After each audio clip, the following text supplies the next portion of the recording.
Attention. Due to the nature of the films discussed, the Civil Gore podcast may contain adult language and themes. Carrie? What are you doing with that microphone? You know that microphones are the devil's microphone. I'm starting a podcast, Mama. All the kids at school are doing one. A podcast?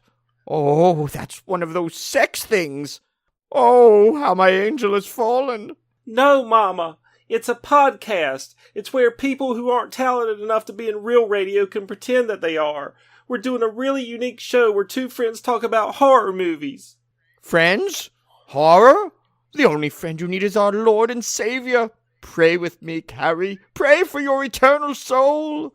No, Mama, I'm not going to pray. I'm going to put out insightful commentary on a weekly basis. But they're all going to laugh at you. Mama, be quiet. I'm trying to get the sound levels right. It's right here in the scripture. And lo, the raven said the first sin was movie reviews. Say it! Say the first sin was movie reviews. No, Mama, I ain't gonna say it. I wasn't doing anything. Say it! The first sin was movie reviews. No, Mama. The first sin was movie reviews. Say it! The first sin was movie reviews, but Mama... Oh, the curse. The curse was lack of iTunes reviews. The curse! No, Mama, we're gonna get all kinds of iTunes reviews, I promise. Pray with me, dear Lord. No, Mama, I'm putting out an episode this week. But I can see your dirty pillows. Mama, they're called headphones and all podcasters have them. Harry, how did you move that Yeti mic? And where are you putting it?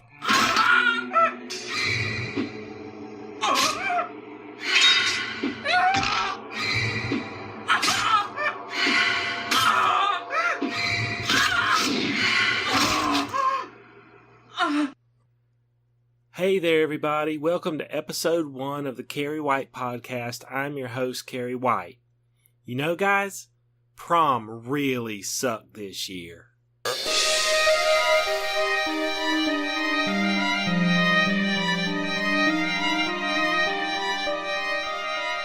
Hey there, everybody. Welcome to episode 99 of the Civil Gore podcast. I'm your host, Tim. And I am your host, Brian. 99, Tim. It was Wayne Gretzky of episodes. We're at the penultimate Civil Gore episode. Yes, next week there's only one thing left, and that's episode 100. And then we retire. No, just kidding, Cody. We're not. Well, hopefully, or unhopefully, depending on how you feel about the show, we'll be here for hundreds of more. That's right. Although we probably will be taking some kind of break-ish before our summer slaycation just because of travel. Yes. Brian and I have travel plans, but we may fill it in with some mini-sodes or something. We'll figure it out, but we'll keep you guys posted. Yeah, we'll try and do a mini-sode, or we have that commentary track we owe Cody. What was that one again? With it was one of those sci-fi type of movies. It was a Velocipaster or something. Yeah, that's right. Yeah, Velocipaster. I think that one we need to do. So maybe we'll throw that in between. I think that's a must. Yeah, but starting out before our first chop here, Brian, we did have one more RIP, unfortunately. Yes, sad news. I mean, you know, some people know her from more the Mod Squad. I, of course, became a big fan of hers through Twin Peaks as she played Norma Jennings. But, of course, I'm talking about Peggy Lipton. You know, Rashida Jones is her daughter, so you might know her through her. But, yeah, no, she was just a legendary actress. I swear to God, she never aged. She was one of those women that just, like, she looked exactly the same throughout her career. And she was so good in Twin Peaks that it was, you know, and she was in the revival, and it was just, so, you know, it's kind of a bummer to hear. Just, like, it seems like every week now again, we're on this streak of losing, like, people from the horror and pop culture community here. You know, it's got to stop. Yeah, and she wasn't that old, really. She's like early 70s, right? Apparently she had cancer, so I don't think they had made that public knowledge. Oh. And so, you know, that's what I read. So R.I.P. Norma Jennings herself, Peggy Lipton. All right, guys. Well, let's get right into our first chop. So, Brian, of course, my 40 Years of Terror project continues. I did want to mention we went and saw Detective Pokemon this weekend. And it was actually pretty cute. I actually enjoyed it. And you actually got the movie, right? Not Curse of La Llorona like some people did. Did you hear about that? Yeah, I heard about that where they were... Yeah. That's how we could tie it into our news here. But yeah, there was a screening of Detective Pokemon where they accidentally showed all the horror trailers, too, before the Curse of La Llorona. So... some kids got traumatized, and that was a lot of fun. I was actually secretly hoping, because I'd already read that story, I was kind of sitting in the theater going, God, please be the Annabelle trailer. Please be the Annabelle trailer. Yeah. Well, your kids would have loved it. Oh, they would have loved it. They'd have been thrilled if they got to see a horror movie trailer. That's good, but it was a good movie, though? It was actually pretty enjoyable. I don't know much about Pokemon, but Ryan Reynolds does the voice of Pikachu. And, of course, anything Ryan Reynolds is in, he makes funny or charming, so... that is true. It was actually really, really, really cute kids movie. I actually enjoyed it way more than Ugly Dolls, I must say. And any subtle nods towards Deadpool in there? Or? No. He kept it. He kept it as clean as he possibly could. Although I've heard there are some definite R-rated outtakes. Oh wow, that'll be probably on that'll be a make a fun Blu-ray. Yeah. So my 40 Years of Terror project continues, and I went with one that you might be surprised I've never seen. And that was 1980 Ghoulies. Wow. Now, granted, this is probably one of the most famous VHS cover arts you've ever remembered. It was, of course, the little bald-headed ghoulie coming out of the toilet. Yes. Everybody's, even if you haven't seen the movie, you know that cover if you grew up in the 80s. And somehow this movie I never saw it. I don't know why. Things like Critters and Gremlins, I saw all that kind of stuff. I just never got around to seeing Ghoulies.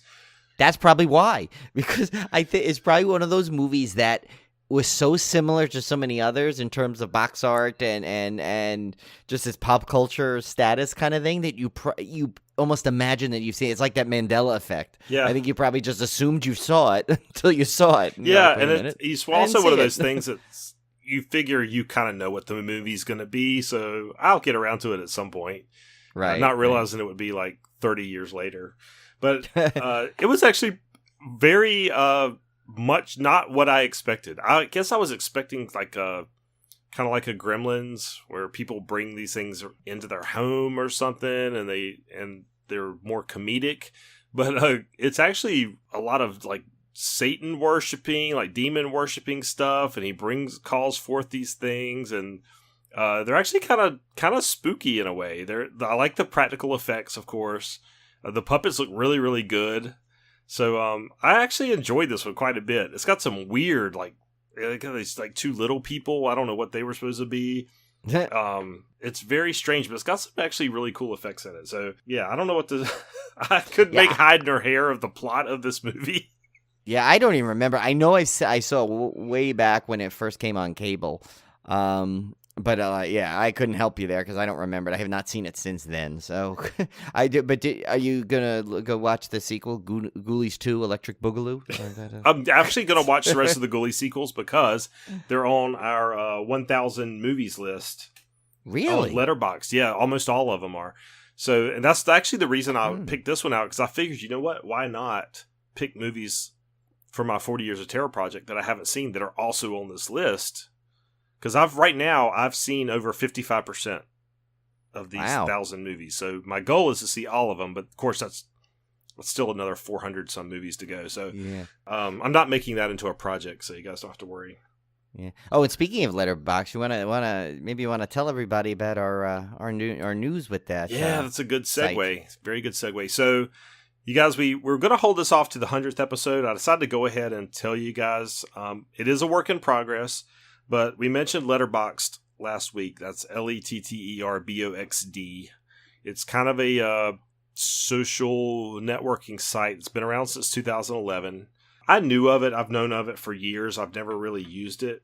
I just recently got into it when I saw that big 1,000 horror movie list. And the more I explored it, the more I fell in love with it. But what you can do is you can create an account, and then you can create lists, and you can mark off movies that you've seen and share lists with other people and that kind of thing. So what we decided to do was create a Civil Gore account. So you guys can follow us on Letterboxd. We're just Civil Gore, all one word. And if you follow us, you can see our list, And we have 2 lists out there right now. The first list is complete, and that is all of our featured films. So this is a list of all the movies that we've covered with an in-depth review on the podcast since our inception.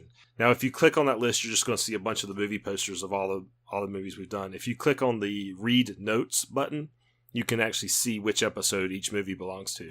So if you guys are curious, if you haven't been with us since the beginning and want to know if we've covered a particular movie, or if you just want to browse quickly through our back catalog and see where we covered a movie in depth, that's a great way to do it. The other list I'm working on that's going to take quite some time is a list of every movie we've ever discussed on the podcast. And that means whether it appeared in the first chop, or whether it appeared in the Discmemberment, whether it was a featured film, whether it was as part of our summer slaycation.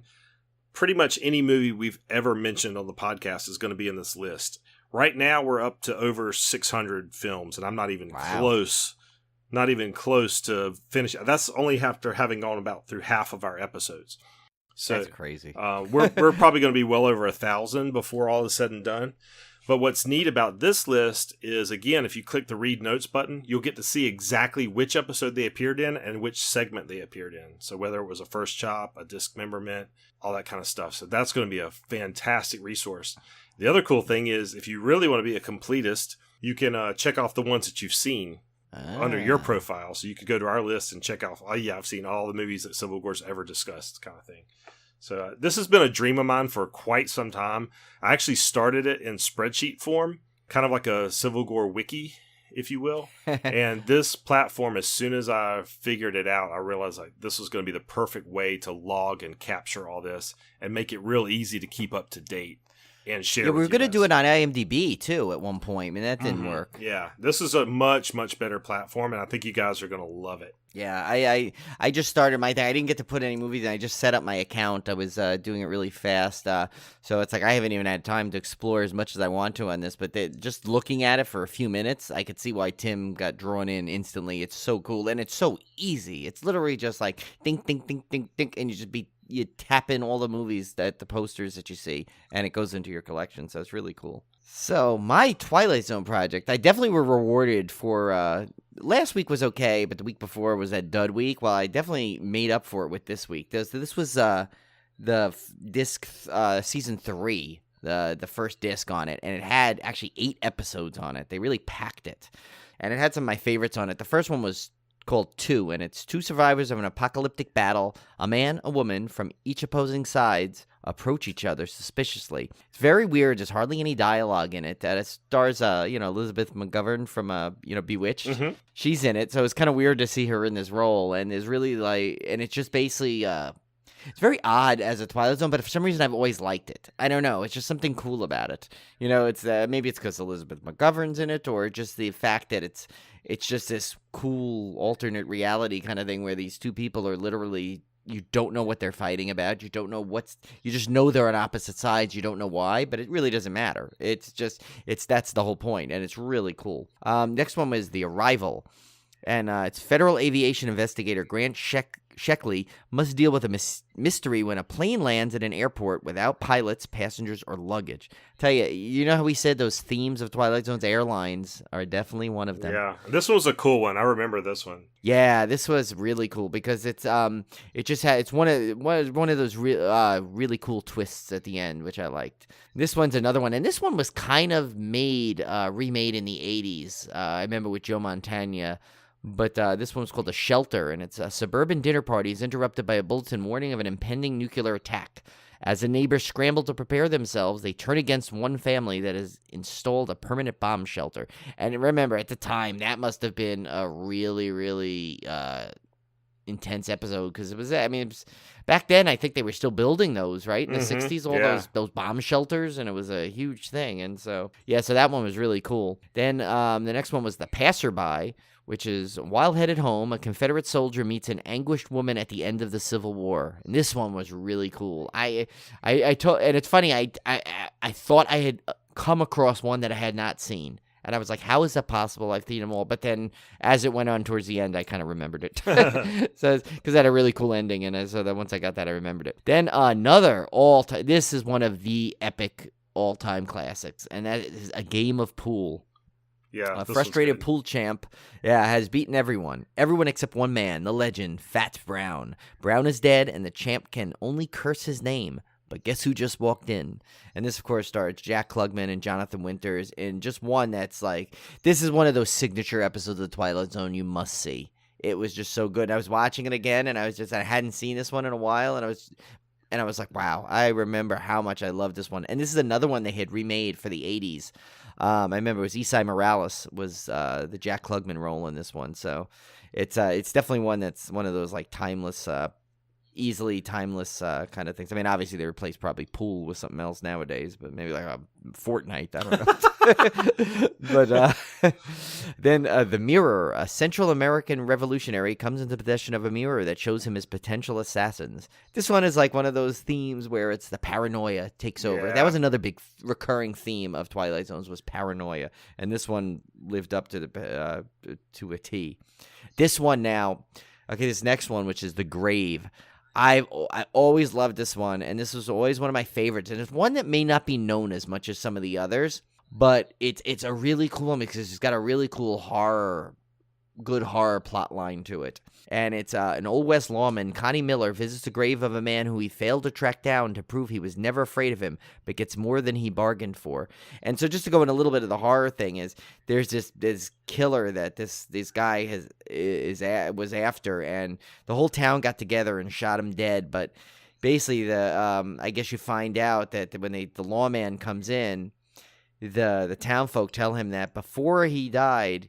The father, I think, of the guy that got killed, tells them that specifically to the lawman, if he comes to his grave at night, he will reach out of the grave and pull him down. So he shows up, and they all tell him that, and the sister comes in, and she's basically says, oh, yeah, he's waiting for you back at the cemetery. So they all, typical Wild West, they all bet this guy that he won't go do it, and he... I won't spoil the ending, but he goes up there, and it's really cool, though, because Roscoe P. Coltrane is in it. James Best from the Dukes of Hazzard. I'm like, it is. I wanted him to do that, and he kind of was like a weird guy in it, too, but he didn't do the Roscoe P. Coltrane. Yeah, he didn't do that, but he did have like a little, like, kind of like that kind of style to him, though. But, and then, of course, another one of the all-time classics. That was remade for the movie, favorites. Actually, yeah. Yes, remade for the movie, and...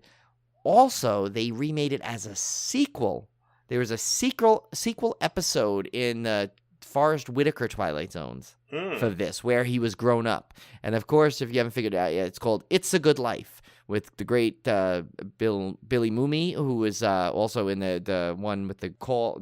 I forgot the title, but the one with the grandmother calls. Yeah. A call from beyond, whatever. And anyway, so an isolated family farm, a young boy with vast mental powers but lacking emotional development holds his terrified family in thrall to his every juvenile wish. This one used to scare me as a kid when he turned that guy into the Jack-in-the-Box. Yes. And his head was back. Oh my God, this thing creeped me out. And so I was so glad when they remade it into the movie. In the movie, it was a lot darker. Yeah, and it still freaked me out. Oh my God. But yeah, I mean, it had a much sinister thing. And when he wished his mouth off his sister, used to creep me out. And that was Joe Dante did that segment. Yeah. And so that was just a brilliant segment. But the original is still so classic. And Billy Mooney, because he's like this cute little kid, and when he just goes, he's a bad man. It's like it's so creepy. I mean, this is one that if you've probably heard of, but if you haven't seen it, that is one you must see immediately. Yeah. So that was a great disc. That was pretty much everyone was a winner on that one. And I've got to start catching up because you're starting to catch up to where I am now. I've been keeping a little bit ahead of you, but now you're starting to catch up to me. I just started. I did finish the ones that were on this disc, but you're getting close. Yeah. Well, and then after this, I want to go through the 80s. Then after the 80s episode, I'm going to watch the movie. And then after the movie, I'm going to go and watch the Forrest Whitaker ones. So, and then eventually I'll watch all of the rest of the Jordan Peele ones. So I'm literally going to go through this whole thing. I'm going to skip over the next one just so we can talk about that because that's a good segue. But Jordan Peele's Twilight Zone is going to be available in black and white on May 30th only. And they're going to have 3 episodes. Nightmare at 30,000 Feet, The Comedian, and The Traveler are all going to be shown in black and white, which I think is a super cool idea. Yeah. If you remember, they released The Mist, that Stephen King movie, The Mist, in black and white. A lot of people have really praised that version of it. I think that's on my disc that I have of it. I think I might have that version. Yeah, so I'll definitely check that out. I mean, I've already seen these episodes, but I'll just flip through them just for fun. Oh yeah, I mean it's good. I think it'll be funny because I don't think the Nightmare at 30,000 Feet one, I don't think will play well in black and white because it's such a modern take on it. Yeah. I think it'll look funny. I think the comedian one, that could work. Yeah.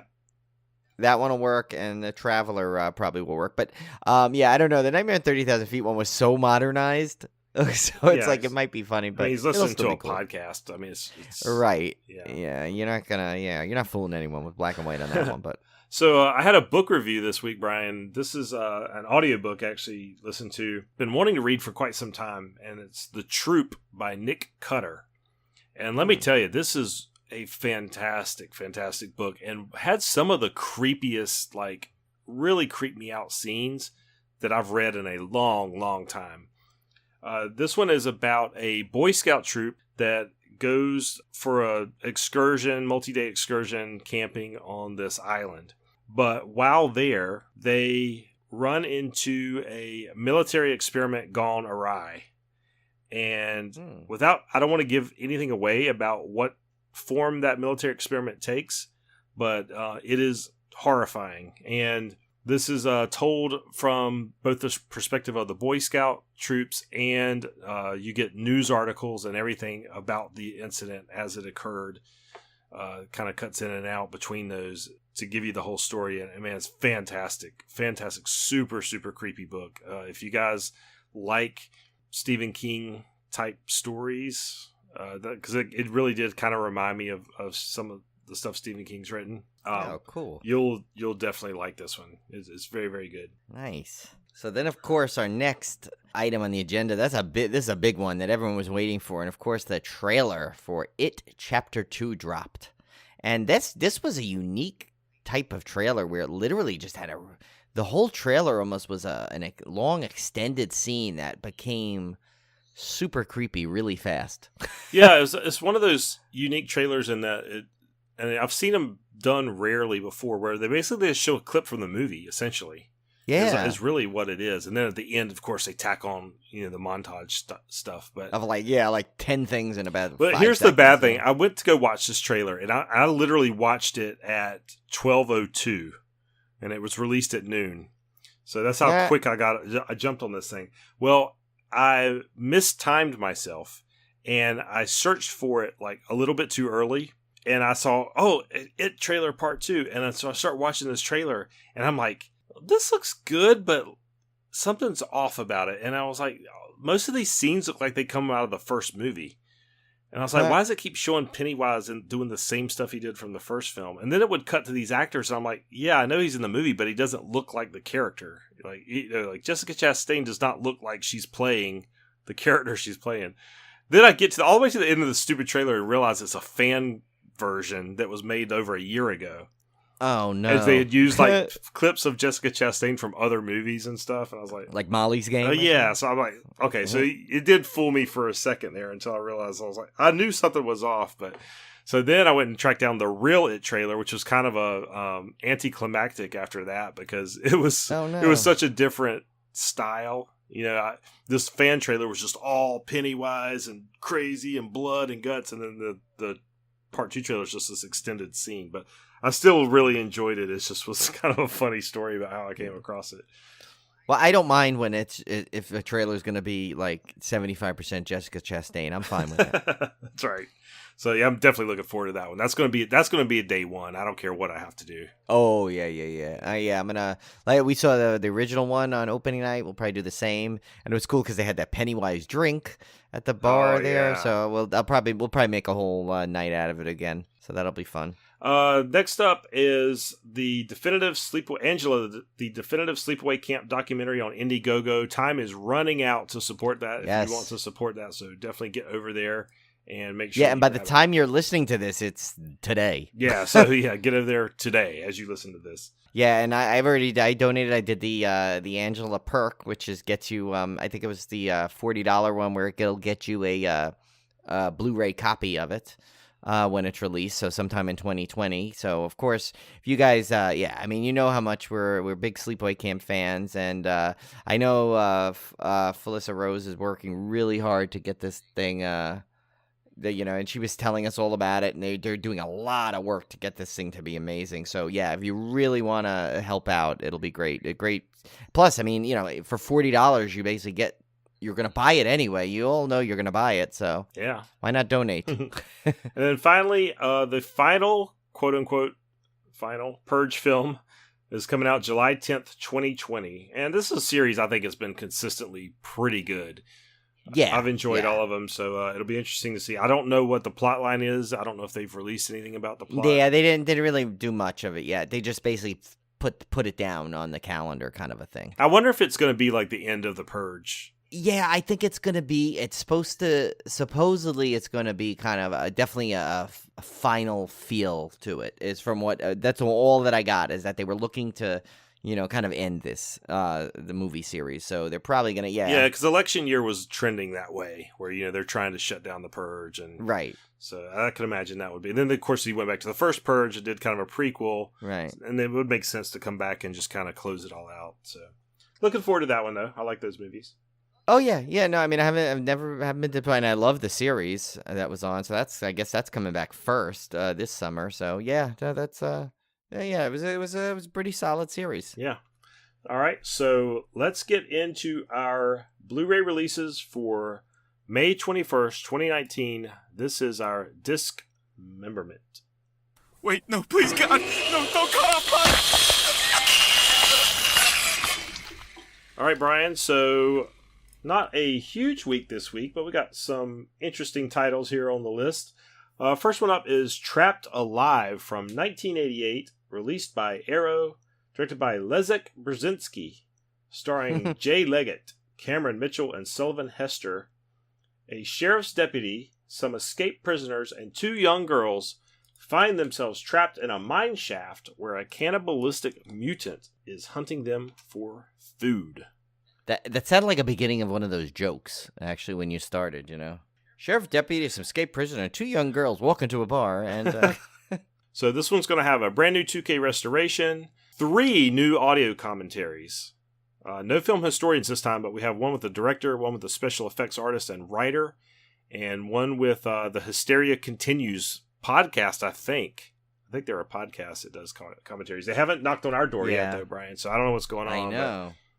But, there's a making of documentary, brand new, a 1988 television documentary, interviews. I mean, this is a packed disc for this movie, and I don't know that I've ever heard of this one. So, but definitely a great collector's disc from Arrow. Yeah. Now the next one up, I should have asked you to do the guess for, but the summary was just too good for this one. Oh my God. This is Dead Hooker in a Trunk. This is a Soska Sisters feature. This was released in 2009 by IFC Films, directed, of course, by Jen and Sylvia Soska, starring Ricky Gagne and Jen and Sylvia Soska. So I will read this synopsis, so sit back and get comfortable. Set in beautiful Vancouver, 4 friends set out on an everyday errand and end up in a fight for their lives when they discover the body of a dead hooker left in their trunk. Led by a sexy, impulsive badass, and badass is capitalized, her distant geek twin sister, their Bible-thumping, Jesus-loving goody-two-shoes friend, and a chaotic rock star junkie pal, the group has to put aside their differences to dispose of the body before their next. Thrown into their own personal purgatory, they face off against persistent police, a sleazy motel manager, chainsaw-wielding triads, and a brutal serial killer. All the while, they are followed by a mysterious cowboy pimp who wants to claim the corpse for his own. Will they uncover the truth behind the body and be able to stand up to their demons? Buckle up and get ready for the ride of your life filled with gunfights, extreme violence, blood, guts, gore, and goats. Dead Hooker in a Trunk is the unexpected first feature film written, directed, and produced by identical twin sisters Jen and Sylvia Soska. The two newcomers created an impossible film that is an underground sensation destined to become a cult classic and will make you fall in love with films again. Whew! Wow. Wow. That was intense. There's a lot of pressure riding on this film now. It's going to make us fall in love with films again. I haven't even fallen out of love yet. Like I've got to fall out of love and then fall back in. I know. I think we gotta really start to hate films now. And then I did not see any special features listed for this one, so you guys will have to check that out when it debuts to see what the features are. So next up is The Black Dahlia Haunting from 2012. This one's released by a new company, Ammo Content. I don't know who they are, but this one is while investigating the murder of her father by her blind younger brother, a young woman disturbs the vengeful spirit of Elizabeth Short, known in legend as the Black Dahlia. This one's directed by Brandon Slagle and stars Devani Penn, Britt Griffith, and Noah Dahl. And again, no special features listed for this one. It's like more of an indie release. Oh, we got an AKA coming up. Yeah, we got an AKA coming up. The this one is, well, I think the AKA is really like the Spanish phrasing of it. So I don't know if it's a true AKA, but it's... Well, it counts on Civil Gore. This is another Ammo Content film, Mexico Barbaro, also known as Barbarous Mexico, from 2015 or 2014, depending on which source you come from. Yeah, Tim struggled this week because they changed his source. Yeah, it was terrible. They changed my source. They changed all the formatting around. It really messed me up. Don't they know that they needed to keep it in the Civil Gore format? I know, really. I mean, we don't ask for much. We don't change. This one stars Adrian Aguirre, Dulce, Alexa, and Leslie Archie. I don't know. I'm terrible with these names. Poor Tim. This one's Tim really is got getting me. A raw deal today. It's just terrible. Yeah. This one's directed by Isaac Esbon and Laurette Flores Bourne. And this one is about... this is actually an anthology film, so this one I actually really want to see. It's 8 Mexican directors unite to bring tales of the most brutally terrifying Mexican traditions and legends to vividly shocking life. So this sounds cool. I wonder if is there a La Llorona in there? Well, I don't know, but the cover has like a Day of the Dead vibe to it, so it's really neat. I kind of like this one. You mean Dia de la Muerte? Yes. So this one has, again, no special features listed for this one. I think these are kind of indie type releases, so they may not have all this. This site that I go to may not have all the special features listed if there are any. So, well, this company seems like it's newer, so maybe they're just getting off the ground. Yeah. Maybe they haven't discovered the world of. Maybe they haven't fell in love with special features all over again. Yeah. Next up is Bitter Feast from 2010. It's yet another Ammo Content release. They're just saving all their releases for this week. This one is directed by Joe Maggio, not to be confused with Joe DiMaggio, starring James LaGrosse, Joshua Leonard, and Amy Seimetz. Oh, she was in Pet Sematary. Oh, okay. Yeah, the new one. Yeah, that's. This one's kind of a dark comedy. A celebrity chef exacts revenge on a food blogger who torpedoes his career. And then finally, the last one, Brian, I'm just going to let you guess because I ran out of ones to... none of these were really, I felt were really good guess-worthies. But I'm going to let you go at it with this one. This is Psychos from 2017. And you could actually... I think you have a good chance of getting this one. Okay, so I'm just going to say it's a... I have 2 guesses. I'm going to try them both. Okay. One... It's about it's a bunch of cult members who obsess over Norman Bates, and all they do is eat cheese sandwiches and kill people all day. No, that's the movie I want to see, but that's not the one. That's the one. Yes, that was my wish list one, but no. Okay, I'm gonna say it's just Psycho. So I'm just gonna say it's a couple that are both a little nuts. They come together and they go on a killing spree. Okay, no, but I'm going to give you a clue. Okay. Last House on the Left. Oh, so it's a whole family that basically captures I guess stumble upon some unwilling victims, and the whole family is psycho, and they torture and kill them. No. Okay, so... Damn it. 3 young women seek revenge against a sadistic predator. So it's more of a revenge movie. That's what I was getting at with Last House on the Left. Yeah, okay. See, I was going from the basis of it. So this one's directed by Sandy, and I'm going to butcher her name, or his name, or whoever his name. Sandy Chukadarian. Starring Angelica Cassidy, Danielle Ramos Cloutier, and Melissa Elena Jones. Again, this is another Ammo Content release. They just, yeah, they're firing them out there. Bum bum. So yeah, interesting week. This was I guess we had like 4 ammo content releases. No big releases except for that Arrow release from the major players. Yeah. I don't know, interesting week. But if you like indie horror, it was actually a very good week. Yes, but it's still not the usual like fun week that we have on these dismemberments. So before we get into our main feature, we had a fantastic interview, and I know we've been slamming you with interviews lately, but we've just been lining them up. Brian's been lining them up, and we've been knocking them out, and I'm thrilled with the content because I think all the interviews we've had so far have just been fantastic, and this one is no exception. And we're going to talk with Clarence and Amber from A&C Creations. And this is the guy that you've seen posted on our Facebook page many a time. We've linked to his stuff that makes the fantastic horror-themed chairs. And we sat down with him tonight for a fantastic interview. So we're going to play that right now. Okay, so for those who followed our social media, a lot of times we like to share some really cool horror stuff that gets made out there. And one of them you've seen a lot of, we've shared of. Tonight we have A&C Creations, Clarence and Amber, and they're going to talk about some of those more stuff than this, but they're going to really talk about those really cool horror chairs that we saw. So welcome to the show, guys. Thanks. So I guess just to start off, why don't you tell us a little bit about the company and what you offered? We actually started, when was it? When we got home from Afghanistan in 2011. We started off doing like cornhole boards and things, working out of our kitchen, basically. Yeah. Oh, wow. Yeah, a little tiny kitchen that had a little Gerber, a little multi-tool, and I was cutting stuff with that and making cornhole boards out, and we hand-painted everything. And that's basically all we was really doing was cornhole boards for a long time.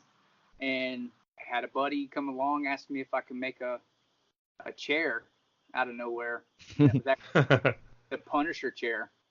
And I'm like, but it's not the picture of a Punisher chair. Yeah, it wasn't a picture of the Punisher chair. It almost looked like a Pac-Man's ghost. And if I could make this, I was like, I don't know if I want to put anything out like that. I don't want to knock anybody's craftsmanship, but I didn't like the way it looked. So we went with the Punisher way, the Punisher skull, and then built that as a first chair. And from that, I started a joke with Michael Myers chair here. It was a joke at first because I played Michael Myers at a haunted house called Creepy Hollow in Bishopville, South Carolina. Oh, cool. I thought it'd be funny to dress up like Michael Myers and have my throne, just sitting in the back of my pickup truck. And and I had a couple people ask me, hey, do you sell those? No, I kind of made it for a joke, and then it went from there. Nobody can. But yeah, I started doing the other characters that are so known for, the classic slashers. I want to work with that, so that's kind of how we started until where we're at right now. Nice. So you guys obviously love horror. So what was your what's your favorite horror movies? How did you get into horror and haunted houses and things like that? Well, I've been into horror for a long time. My wife, not so much. I like scary movies. I'm just not I'm all about it. I'm all about it. She's not all about it, but she is when I make stuff like this because she helps out a lot and she knows a lot of the creative aspects from her point of view. So it helps out, kind of bouncing off of each other. We complement each other a lot. But what got me into horror was actually the old classic movie of Halloween, the 1978 film. I watched that one, and I got really into horror, and then I started getting into like the Nightmare on Elm Street and the Friday the 13th. I started watching those and started progressing. The one that actually really scared me was the movie called House. Oh, yeah. Mm-hmm. And I really didn't think much of it, but of course I was only 5 years old. We was watching in the movie theater, and it was at that time where the person was standing in the bathroom looking at the mirror, and they opened up the mirror in the bathroom, and they looked down into the mirror, and it's like in another dimension. and this big old skeleton pterodactyl come flying up out of the freaking the mirror, and the medicine cabinet, we'll call it, and it scared the crap out of me. I remember jumping over the seat of my mom's lap in the theater, and the only thing I could say was that monster pissed me off, and everybody in that theater just started laughing for about 30 minutes. They stopped. But I started getting into more and more horror, just watching as much as I could. And the recent ones I really want to start doing is my buddy David Howard Thornton actually played the movie Terrifier. I want to build one of these after him. Oh, nice. Yeah, we know he's a great guy. He would love that. Well, I've already talked to him several times. Went out and seen him up in Charlotte when he was at the Mad Monster convention, and we actually talked about a few ideas back and forth about what he would like to see in the chair itself, because I like to kind of get some little ideas and concepts from the actual person that played the part. The Michael Myers one, of course, I didn't get really much of an insight because I didn't meet none of the guys before I built it, but the Jason one and the Freddy one and all that, I was able to talk to the actual actor themselves that played the parts to see what they wanted to see in something like this. Oh, that's cool. Awesome. Yeah, and anything for Terrifier, I think that would be great. I think the Terrifier chair would be great because they don't have enough merchandise for that, as far as I'm concerned. So they're definitely, they don't have a lot of the merchandise, like you said. It's not pushed out there as much, and that's what David told me. Me and David talked. He said you got a lot of people that does the prints, the T-shirts, every once in a while you see a good canvas out there and somebody actually paint it, but it's not a lot of stuff. And then now that Trick or Treat Studios is actually licensed now to start making costumes and the masks and things, they're pushing stuff like that. But I'm not really into their costumes and stuff as much as I am with Immortal masks. I don't know if you guys know who they are. I think I've heard of them. They're the ones that make the silicone masks. Oh, okay. But I got the actual Art the Clown Terrifier silicone mask. So when I work out at the Creepy Hollow, I could play Michael Myers and Art the Clown. Oh, nice. That's actually great, because our next question, I was going to ask you about the cosplay, because I saw on Facebook you have some pictures of you, I think it's Michael Myers, and you had mentioned it earlier. So what can you tell us about your cosplay? Like, how often do you do it? Just at the haunted house, or? Normally it's just a haunted house, but lately some friends of mine that I've actually gotten into with, like comic book stores called Galactic Comics out of South Carolina. My buddy with them actually wanted to bring some horror people at some of these power cons that they have in South Carolina.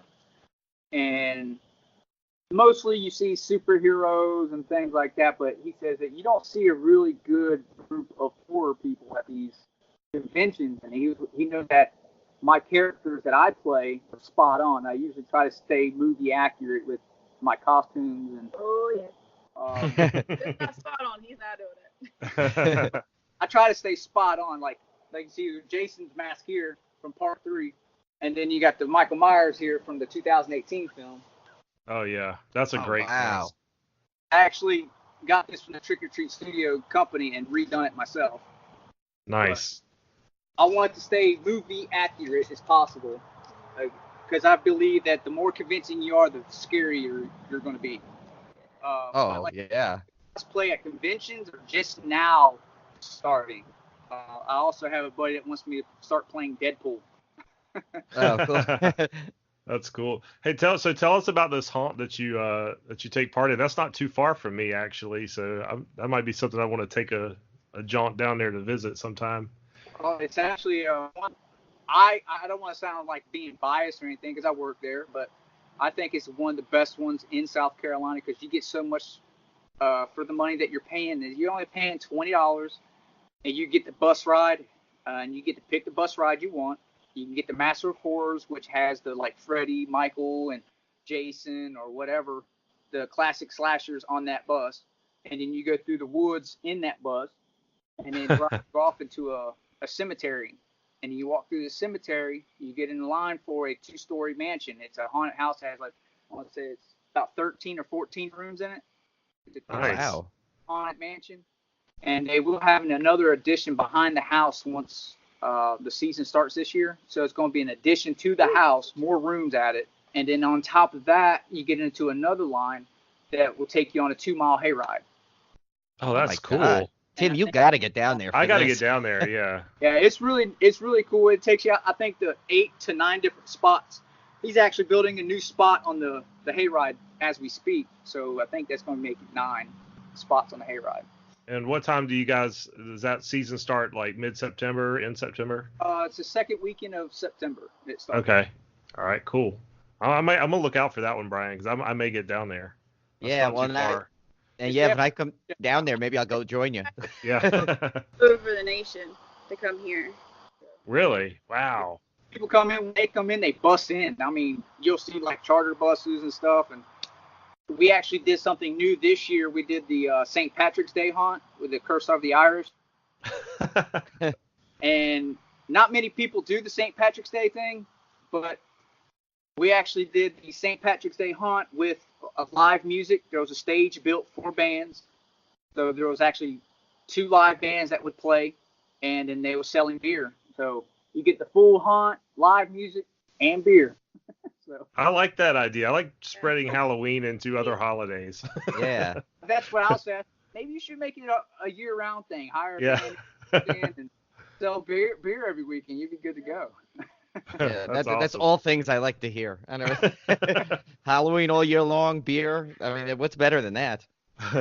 So I guess one of the biggest things that caught our attention about your stuff, of course, are these amazing chairs. So what I know you said you had done the Punisher chair was the first one you kind of got approached at, but so how did you get into just this, like, doing all these cool chairs and all the little elements? Because I know you have some surprises in some of these chairs where they make sounds and. I have the Bluetooth speaker hooked up to them. I'll play the theme songs for each chair that I have out here, but I don't have the Bluetooth because my phone is being utilized right now. But I do have. I mean, can you see the Jason chair really well? Yeah, we can. Yeah. Like from the ground up with lights and all. Oh yeah, Yeah. the purple, like or blue. It could be blue. I don't know. It could be my monitor, but it looks bluish purple. It's blue. Okay. It's actually, there's an app on the phone. It's called Magic Home. It's an app that controls these lights. Oh, cool. It's not like a regular remote. So it's basically everything is controlled from your cell phone. It's hooked up to a Wi-Fi controller that's built in with the lights. That way it is controlled with your cell phone. So if I hit the app, it'll bring up like a color wheel. And if I move it around, it'll change whatever color. That is super cool. So you That guys is that are cool. listening that are not seeing the video, there's lights underneath this chair that kind of lights up the whole ground underneath. And you can use this app on your phone to just change it whatever color you want. Super, super cool. And then you got these different types of functions where they're like built in, where you can do like the gradual flashing and different color parts, or the flashes, the strobes. Oh, this is awesome. Like, I Yeah. want one of these for trick-or-treating when I sit out at the end of my driveway and give out Yeah. candy. I think one of the really coolest features on here is called the capture mode. It basically, you pick up your phone, camera, whatever, and say you have a really cool color that you like, your favorite color, or your favorite team, or what have you, and you want it to turn that color, but you can't really get it dialed in on your phone on the color wheel. You just point the phone at whatever color you want. Oh, wow. That is cool. Oh my God, your dad needs this for his haunt too. Yeah. Oh, that's super cool. But it's just the camera, and you just point whatever color you want, it'll take the picture, and it'll turn that color. Oh my God. See, this I mean, for those who have not seen A&C Creation stuff, you have to go on their page. I mean, we'll give you all their sites later, but if you haven't seen this yet, you're missing out because there's such detail on these. And then the fact that there's the lighting package and sounds. It's just amazing. And you know, I was thinking, like, now I can envision, like, I'll put a little, like, smoke machine underneath it with the lights coming out. When I start doing more like commercial type things for these, have this fog machine sitting behind it, and a little bit of smoke coming out from underneath it. Especially when I show you the Freddy one, you would understand. Yeah. The Freddy chair definitely came out pretty amazing. So, Clarence, do you have a favorite chair? Is it the Freddy? Actually, my favorite one is not here. It's The one we gave away. the one I got done doing for the comic book store is from the new comic series called The Batman Laughs. Oh, cool. Yeah, I'm familiar with that. Came out about 6 months ago, that series. And I put a lot of work and a lot of little tiny intricate details to that, and did a lot of research to the actual series itself. Since it was so new, I didn't know much about it, but that chair turned out really amazing. Did you finally post it on Facebook? Yeah, I posted it. I posted new pictures of it on Facebook. So if you haven't seen it, you probably want to check that out. But that one right there is actually my favorite chair as we speak. Nice. Oh wow! So have you got anyone else? Did anyone else ever ask you to do like a chair that was just that you kind of already had envisioned, and you were so glad that you got like the opportunity to just jump on it and make that chair? Actually, the Jason chair. Oh, cool. I never made the chair. A guy approached me from Oklahoma City, and he talked to me, and he actually said that he's seen our work in Rube Morgue. Oh. And he said that he was really glad he actually got into that article because he started seeing stuff. He saw the Freddy chair, he saw the Michael Myers chair, and he started seeing the other chairs. And he's like, but he didn't see a Jason one. It's because I didn't make one yet, and I really want to do a Jason one. And he called me up. We talked about it, and he said that, well, if it's anything like the Freddy chair or the Michael Myers chair, he'll blow it out of the park. So he ended up sending me the money right away. I didn't even have the chair built or even a design concept yet. Oh wow! He just sent me the money, and I built the chair, and now it's like this. So he's got his chair now. I took it all the way out to Oklahoma City. Oh wow! We went to his house, dropped it off. I showed him how to hook his phone up to the lights, the Bluetooth speaker, so he knows how to operate his chair the way it needs to be operated, and gave some troubleshooting issues if he should happen to run into any issues. And before I left, I made sure he was 100% complete and confident in how to operate his chair. That's awesome. Yes. Leatherface now? Yeah. Got some Leatherface. Oh Cool. Man, I can't wait to see that. Yeah, he's actually from Kentucky. The guy that ordered the Leatherface chair, he already paid for it and everything. It's just I ain't built it yet. Oh wow! So you got a lot of stuff in the pipeline, huh? So you're yeah. pretty busy. I'm working on a big order for the comic book store, Galactic Comics. Yeah, this guy's pretty tied up for a while. Yeah, it's got us tied up a little bit, but hey, I don't mind doing new things, especially the comic book store. They open up a whole nother can of worms with ideas, and that's like what I said, the things that we're working on now, other than the horror stuff, because he wants horror-related things too. He's also wanting comic book-related stuff, so that's opening up a whole nother avenue of things. So Clarence, when you design these, are you sketching these out on paper? You got a software that you design these on? What's your process there? The process is I sit in my living room and Think about it. think about it really hard, and I basically visualize it, like putting it all together in my head. And seeing what designs work in my head, and then once I get it to an actual platform, it's already built platform, I can actually start carving out the things that I want to put into it.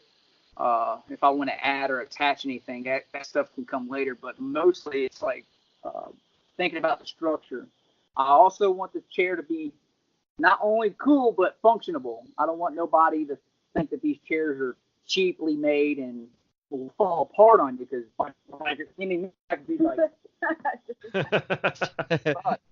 He's currently standing on the chair for you guys Yes. that are. I could stand on the arms of the chair and they're wide up. It's like, look, I used to be a fat You kid. can have a two-seater. I used to be a fat kid. I like making things fat compatible. It basically starts off with the basic structure of the Adirondack style chair, and I visualize all that, and then I start taking what images I want to actually use in my mind and basically go from that and build it. Yeah, we're both kind of bad on the blueprinting. We don't really put anything down on paper. Yeah, I don't We like go putting with things it. down on paper. I like to keep it up here. I gotcha. Well, sometimes that's better because sometimes you can't always translate stuff down to paper. Sometimes you just got to go directly from your mind to the creation. Yeah. That's cool to be. I mean, these are so incredible. We were always sharing. Anytime you post a new thing, as soon as I see it, I try and share it because we were just blown away from the moment we saw these things. And I'm like, if I lived closer, I probably would have bought like 3 chairs already. I'm telling you. But I may have to just live vicariously through Tim for a while because he's closer. Well, We should make Tim get his. 'em for you. That's true. Yeah, That's Tim, you right, might have to drive him down for me. Yeah. See, I think we should order like a Civil Gore thrones, right? Oh, there we go. Yeah. I can Matching do it. thrones. Yeah. Oh yeah. So, do you have any other upcoming projects you want to tell us about, or can we get like a sneak preview? Or I have a project sitting over here right now that we've been working on. It's not complete yet. It's a work in progress. And I figure what better way to introduce it. It's actually, I'll explain it to you first. It's for the comic book store for Galactic Comics. It's a comic book series of Venom versus Carnage. And it's basically a Venom versus Carnage bench with a Spider-Man and Carnage and Venom table. So if you look at the table, and I show you, one side is Venom and the other side is Carnage, and Spider-Man's in the middle. And it looks like the two entities of him trying to engulf him. oh wow. So, I mean, right now, the things that are complete on it so far is the backs and the table. The actual frame itself needs work and artwork added to it, We but still got a lot of work on it. I still got a lot of work to put to it. But I got that's in the process. I have a Leatherface from the Texas Chainsaw Massacre 2 film that is coming up. I'll be making one of those. We also have the Immortal Hawk. I don't know if Oh, you guys cool. Yes. I'll be building the Immortal Hawk chair. Oh, Tim wants that.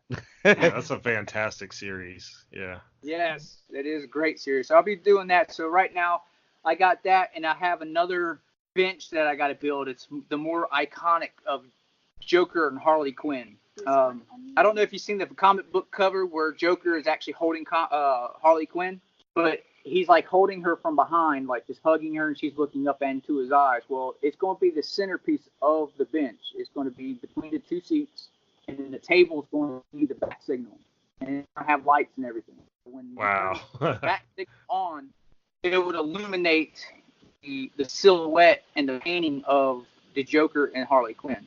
Oh my God. I think like Tim and I just have to drive down and like look at all the stuff one day. Yeah. Oh my God. We're just gonna knock at your door one day and say, "Hey, by the way, can you show us around? Can we sit in all these chairs?"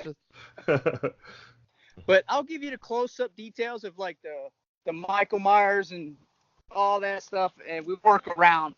All right. As you can see, of course, Michael Myers. It's actually modeled after the 1978 film, since that's my favorite one.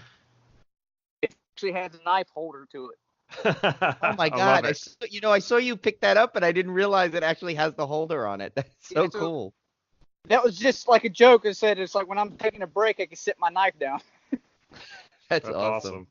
But you got the Friday the 13th chair with Jason. It's modeled after the Part 3 Jason.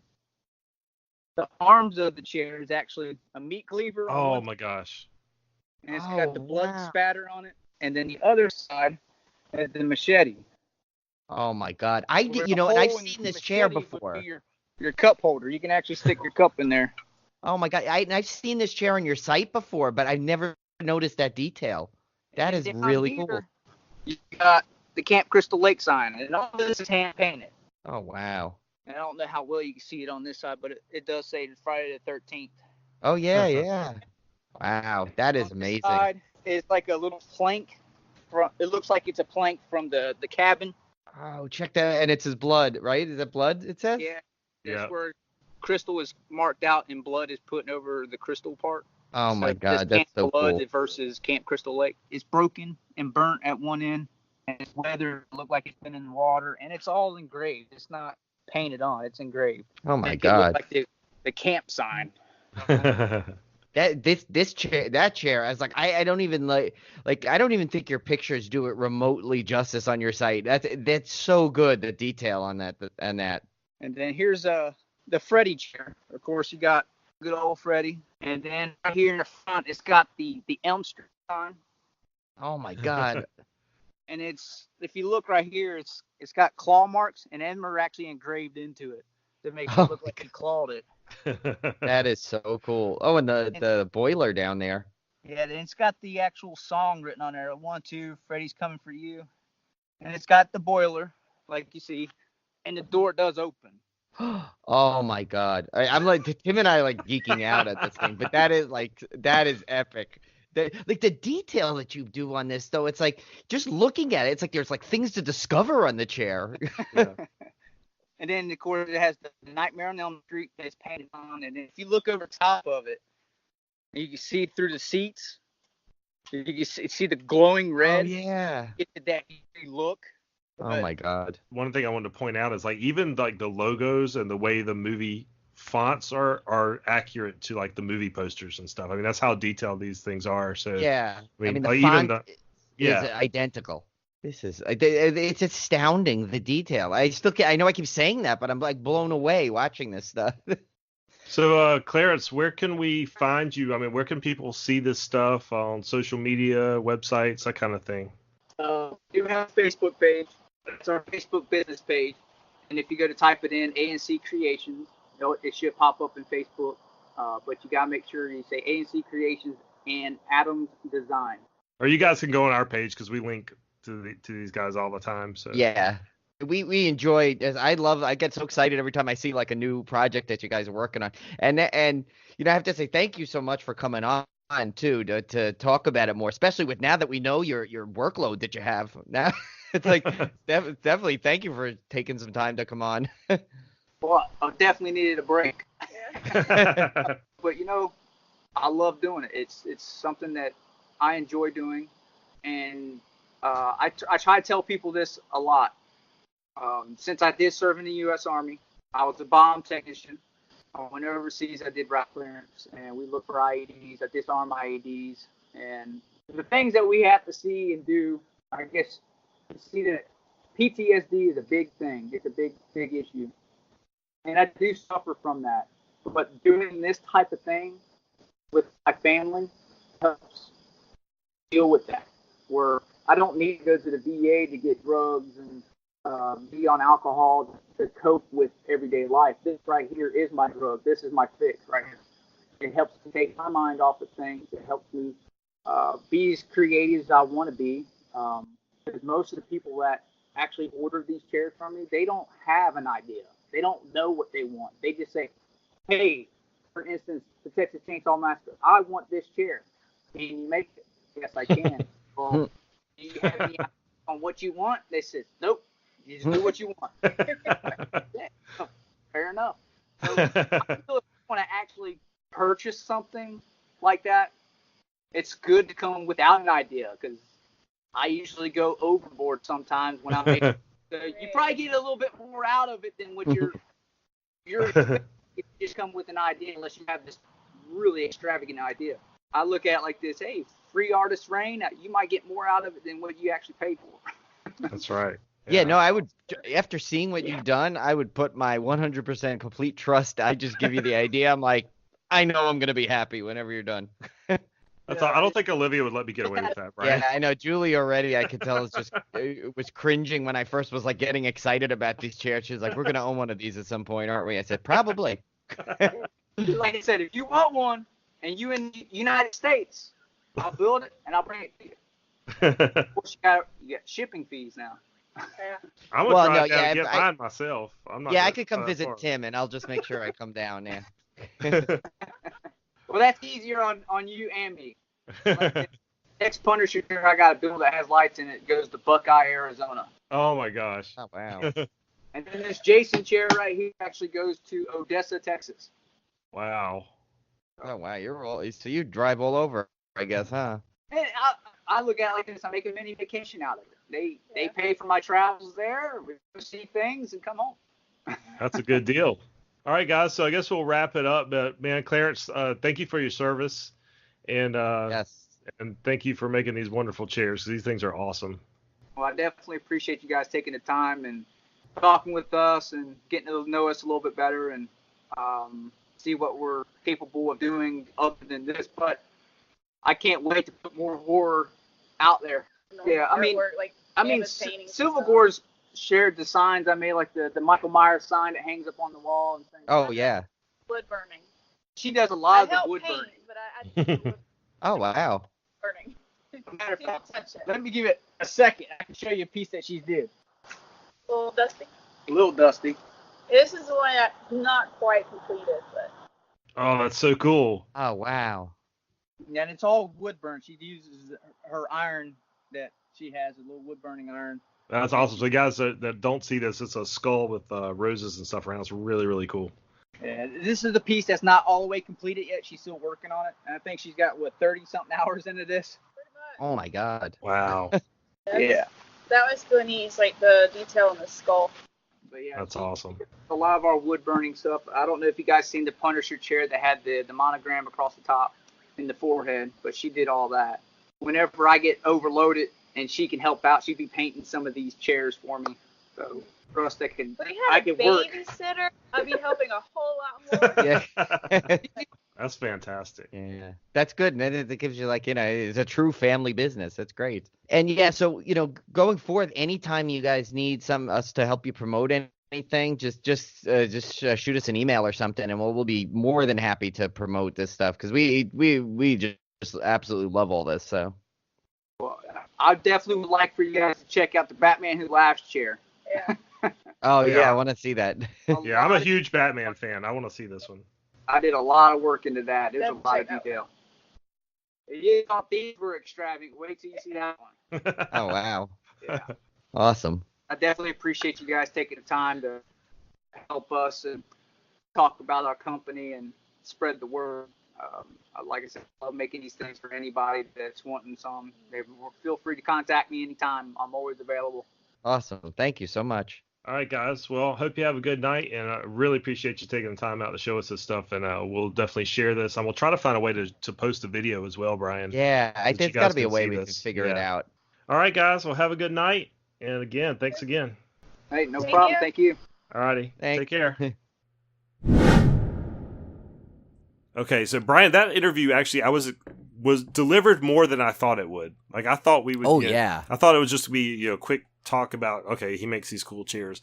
I was blown away because he actually had video with his Skype. When we recorded this over Skype, and we did not expect him to actually have video, so we were actually looking at these chairs while he was talking about it. So we got to see Yeah. what you guys didn't see, and we were just like, I think my jaw was dropped at some of these things. It was, yeah. I mean, the detail. I mean, I hope we described it well, audibly, but I don't know if we could, because it's like, I mean, we described it, but you have to see this. I think we're gonna try and get you some of the video from it, but also he said he would send us some video too of some of the stuff, because the detail and care and just he puts everything into these chairs, and such creativity. I mean, you think that when we share them, you see those pictures, you think it's cool. Then wait till you see some of the details on this, between the lights and the little details you can't even tell in the pictures. Some of them. Yeah, we kind of got a video walk around, so we got to actually see the back side of these chairs and the sides and some of the details that are hidden when you look at them on the pictures that you can't see because they're tucked in the little corners and stuff. So it was really, really cool. Yeah, what a great interview. That was so fun to have him on. And he's one that we wanted to have on for some time. It's just we weren't really, we're trying to find good times for it. And obviously now we've been getting a lot of interviews on there, so we figured we'd put them all, get some good ones. Because for a while we didn't have a good, honest, we didn't have a great format for the interviews. Now that once we got this, now look out. We're going to get tons more for you. All right, so let's get to our main feature. This is one of my favorite horror movies of all time. Like I mentioned last episode, it's probably, if it did not make my top 5, it's probably number 6 or 7. I mean, it's very close up there.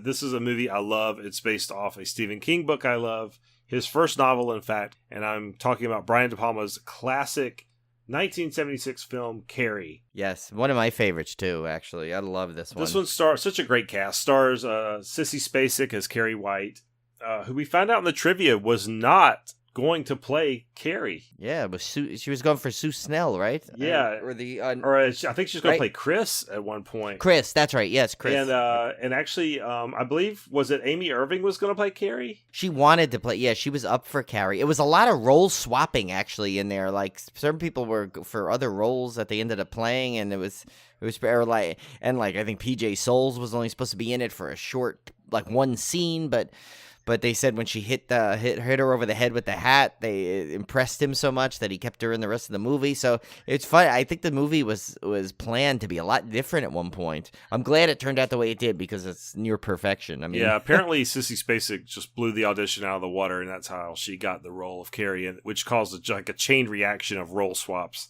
But we're glad it turned out as it did because everybody, I think, is perfect for the roles they're in.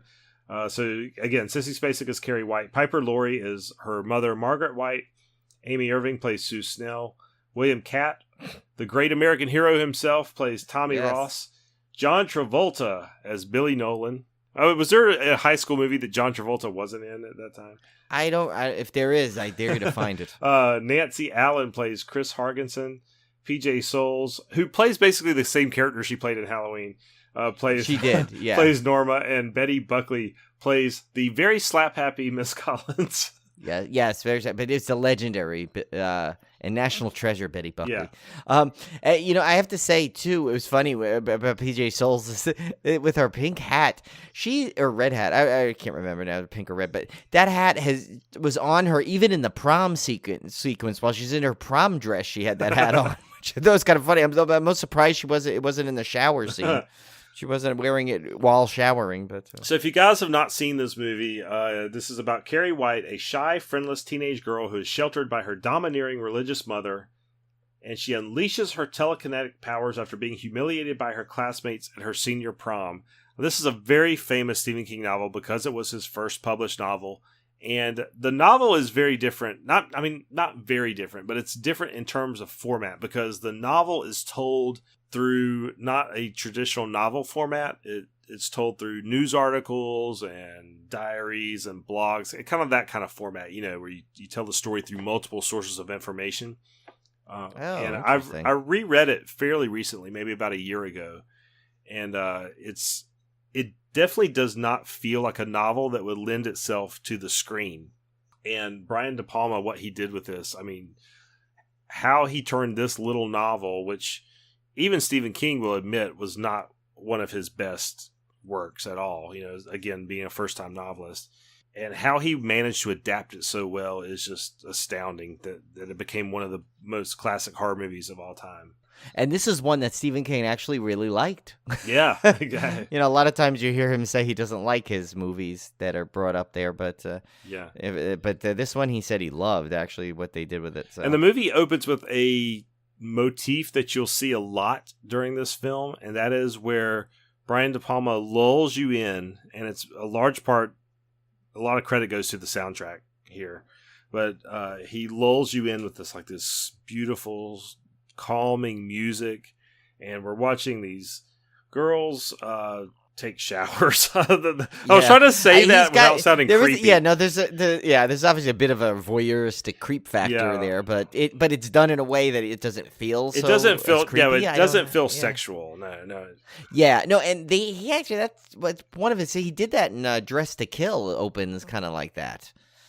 With Angie Dickinson taking a slow shower, close-ups of body parts and stuff. So it's definitely one of his signatures, I guess. Yeah, and we should say that before this, you briefly see a scene where Sissy Spacek is being picked on for not being able to do volleyball, which this hits me in the gut because when I was in high school, I hated volleyball. I still hate volleyball. And I was terrible at volleyball, and that's why I hated it. As Julie can attest, since we broke her wrist at Universal Studios from playing volleyball. So volleyball and me don't get along very well. And I actually remember this exact same sequence happening to me in high school, essentially, which was basically. Oh no! They hit you over the head with a hat? No, but it was basically I missed a hit, and then everybody was trash talking me and I basically had to limp back into the locker room, sad and depressed. So, and you realize now all our listeners are now picturing a slow motion Tim showering. Although I did not have my period, so thank you very much. It wasn't identical. Good. Well, and I gotta say, in defense, I mean, I was actually pretty good at volleyball, and I played it actually in some leagues later on, and as an adult. But there is no way they blamed that one on her. I'm sorry.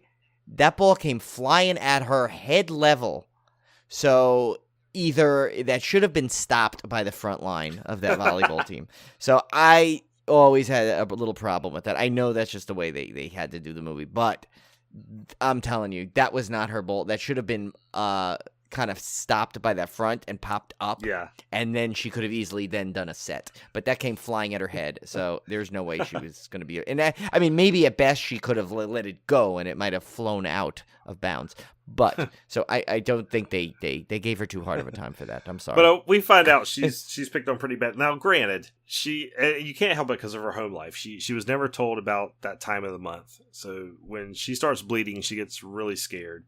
And I don't really I don't understand why she came running out of the shower with blood all over her hands and just like grabbed the nearest girl. Yeah, poor Sue Snell, like her sweater, like you saw there was blood on it like later on. I'm too. like, oh, that's not quite the way to endear yourself to these girls, Carrie. But yeah, poor girl. She's yeah.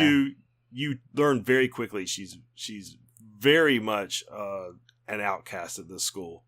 Which was, I was the underdog too, man. At high school, I was not the popular guy at all, as Ken will attest. Yeah, but the thing is, it's like yes, she did like she has this weird, but you could tell actually at some scenes that she does have this really likable quality in ways. I don't know if that's just because Sissy Spacek is so likable and you see it through. Yeah. But I mean, I don't know about me. I instantly feel like bad for her. But I was always someone that would like to befriend underdogs or befriend. I mean, I was not like, I'm not saying I'm Mr. Popularity, but like I just always growing up, like anyone like that I felt like was an underdog, I'd always befriend them. I don't know why. That was just what I did. So, it's like I instantly feel like I just wanted to wait until she got out of the shower and dress. But I kind of wanted to go in and I wanted to give her a hug, just to feel, because obviously it's creepy the other way. But, I kind of just wanted to give her a hug and be like, yeah, you're okay. You're cool. Don't worry, and I hated that the girls were all mean to her. And yeah. And this high school, man, are like overly mean. But yeah, I mean, and they obviously must have this endless supply of feminine hygiene products that they could just waste like about 30 of them in that scene. Yeah, I can't speak to what a girl's locker room looks like in terms of tampon stock, but yeah, they probably had a lot. That's true. I know. What am I? Maybe they were all like that. I don't know. I wasn't in there, but I just know it's like they went from like having a full stock to like nothing by the end of it. So we find out quickly that Carrie has these telekinetic powers. I mean, this is right off the bat. She causes a light to blow out, I think.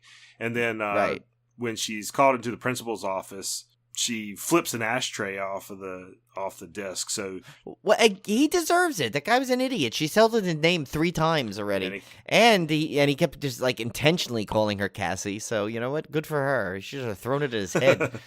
And one of my favorite scenes, of course, when she's walking home and she the kid on the bike calls creepy Carrie, and she like knocks him off his bike with her mental powers, which is awesome. And did you see that was Betty Buckley that did the voiceover for that? Actually, that's cool. That was in our trivia notes. I thought that was cool. Yeah, and it's so funny because that guy is like the bicyclist is so obnoxious. He's like winding in between the trees and like literally almost like running her over, and it was great. So after you meet Carrie, you also meet Carrie's mother, who is a religious fanatic, to say the least. And she goes over and visits Sue Snell's mom, who were played by a real-life mom and daughter, which I thought was really cool. And so she goes over there to peddle her religious... I don't know what she was doing, really. She was over there trying to spread the word of God, I guess. And we kind of get a taste of what... I tell you what, Sue Snell's mother is a saint for having put up with that. I would have never invited that crazy lady into my house, but... Right. And she gave her $10 to get her out of there. Which was a lot more than $10 is now. Yeah.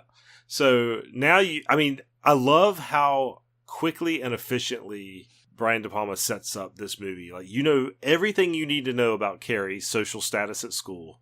You know everything about her powers, and you know everything about her mom within like the. You even know her menstruation schedule. Yeah, I mean, think about that. It's... Well, within the first 10 or 15 minutes of the movie, you know everything you need to know about this movie, and I love that. I loved how concise it was. Like there's no wasted time there. And watching this movie again, Brian, there was times when I remember watching this movie and thinking that Sue Snell was just this. I guess I was basing it all off the locker room scene. I just didn't like her, and I thought she was a bully. But you really see in the movie that she's really is a nice person. She just kind of got caught up in the flow with all her friends and things. Good choice of words there, flow. But yeah, yeah. But actually, and the thing is, if you notice too, it's like, she's also kind of like the gym teacher who's a very pro Carrie character in it and is always trying to help. She even said when she admitted she felt guilty because she's like, I wanted to slap her because she's so what's wrong with her? How does she not know about this? Yeah, and I like that. And the reason I brought that up is because as we go into the next sequence of the film, you start to realize that these are not really one-dimensional characters. There's like some depth to these characters where they're not just bad or just good. And I love that about it because it's like real high school. Like nobody's all bad or all good. There's people that are more likable than others, but all these people had shades of gray, which I thought was very interesting. Right. And how many times have you done something when you were growing up in high school or elementary school and you did something and then you felt really guilty about it because it's so out of character for you, but you got caught up in the moment and did something. And that was Sue Snell to a T. I think her name's hard to say. She sounds like a Dr. Seuss character. Yeah, Seashell Snell by the Sue Snell was supposed to represent the average person at some level because that's who I related to because like I know I probably have done I probably picked on somebody at one time and then regretted it instantly and tried to make sure that I could make amends in some way, and that's what she did. She basically wanted to make her feel good because she felt really guilty and she was just a truly good person and realized, what, I got caught up in the moment. Probably didn't realize how it would really affect her. And, and it's like, even then you saw it like as soon as she started to go against Chris's character when she was just like, would you, shut up already. You're already in enough trouble. We deserve this, where this is our punishment kind of a thing.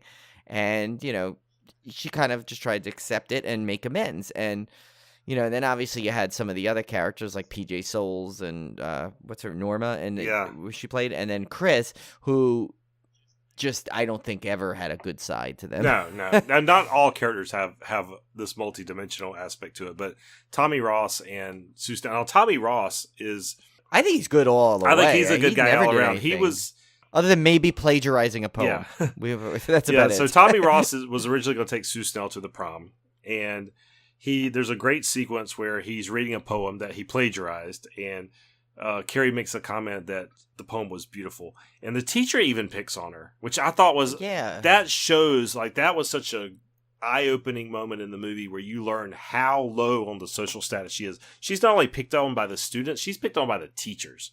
You know who that was, by the way? That teacher?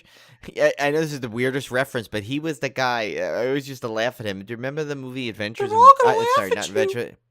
Yeah, the movie Don't Tell Mom the Babysitter's Dead. Yeah. He was the guy, it was Franklin, the one that played like he worked at where Christina Applegate went and got the job at the thing, and he's like, I'm going to really miss you, Sue. I've seen him in tons of stuff. He's a great character. Oh, yeah, he's in a ton of stuff, but that's what I always remembered him in, because I remember my friend Mark and I used to do this thing, really off topic here, but we used to, around Mark's birthday, we'd make this calendar I'd make up as a countdown to the holidays. It was a really weird thing we did, and I would always, like, every day would be like these personal, like, in-jokes that we'd have, and one of them was, I'm gonna miss you, Sue Day, and it was like a picture of him, that guy. So well, I was also surprised really that you have Edie McClurg was in there. Yeah. Young Edie McClurg, and she's, because I love, like, she's my favorite character from Ferris Bueller's Day Off. And she was in one of our other favorites, Well, you do the I'll do the baked bean, and you'll do the cranberry.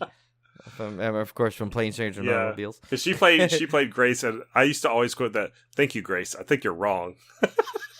Oh yeah, actually, one of my favorite things is when she was trying to stall for him when he was on the phone. She was like, yeah, and of course she was also Mrs. Poole from the Valerie. Oh my show, god, the Hogan family. Remember, she was like the neighbor. So so she's been of course in a ton. One of those really recognizable people, and she actually played a role in Wreck-It Ralph. She was a voice. Oh, really? Good for her. Good Yeah. for her. I love her. I know. And then and just think you could, and Frozen actually Disney, and just remember if you invite her over for Thanksgiving, she'll do the cranberry.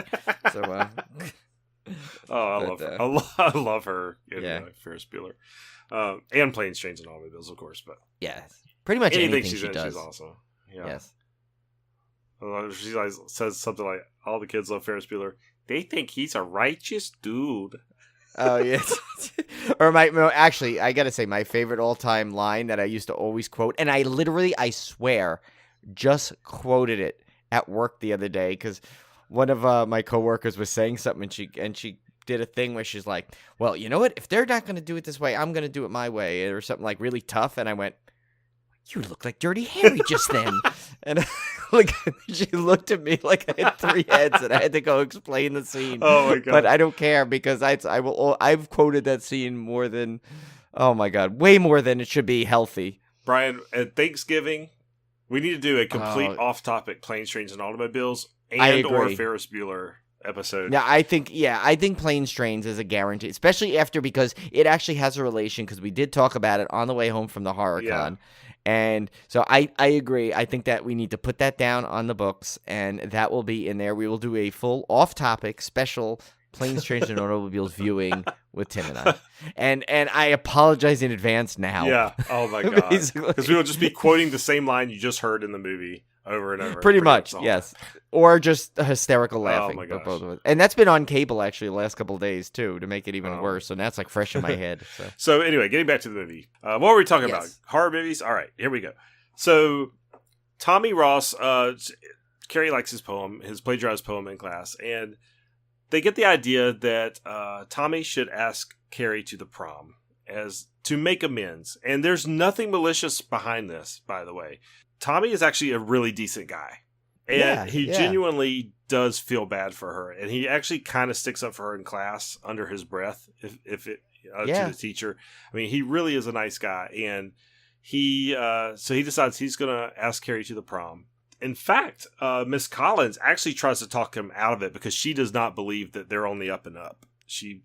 Which is understandable because but I mean, like, and I actually kind of, it's so funny. Like I find, as much as I love this movie, I find myself feeling bad for someone almost all the time in this movie. Like in that scene, I totally felt bad for Sue Snell because she's for someone who's in high school.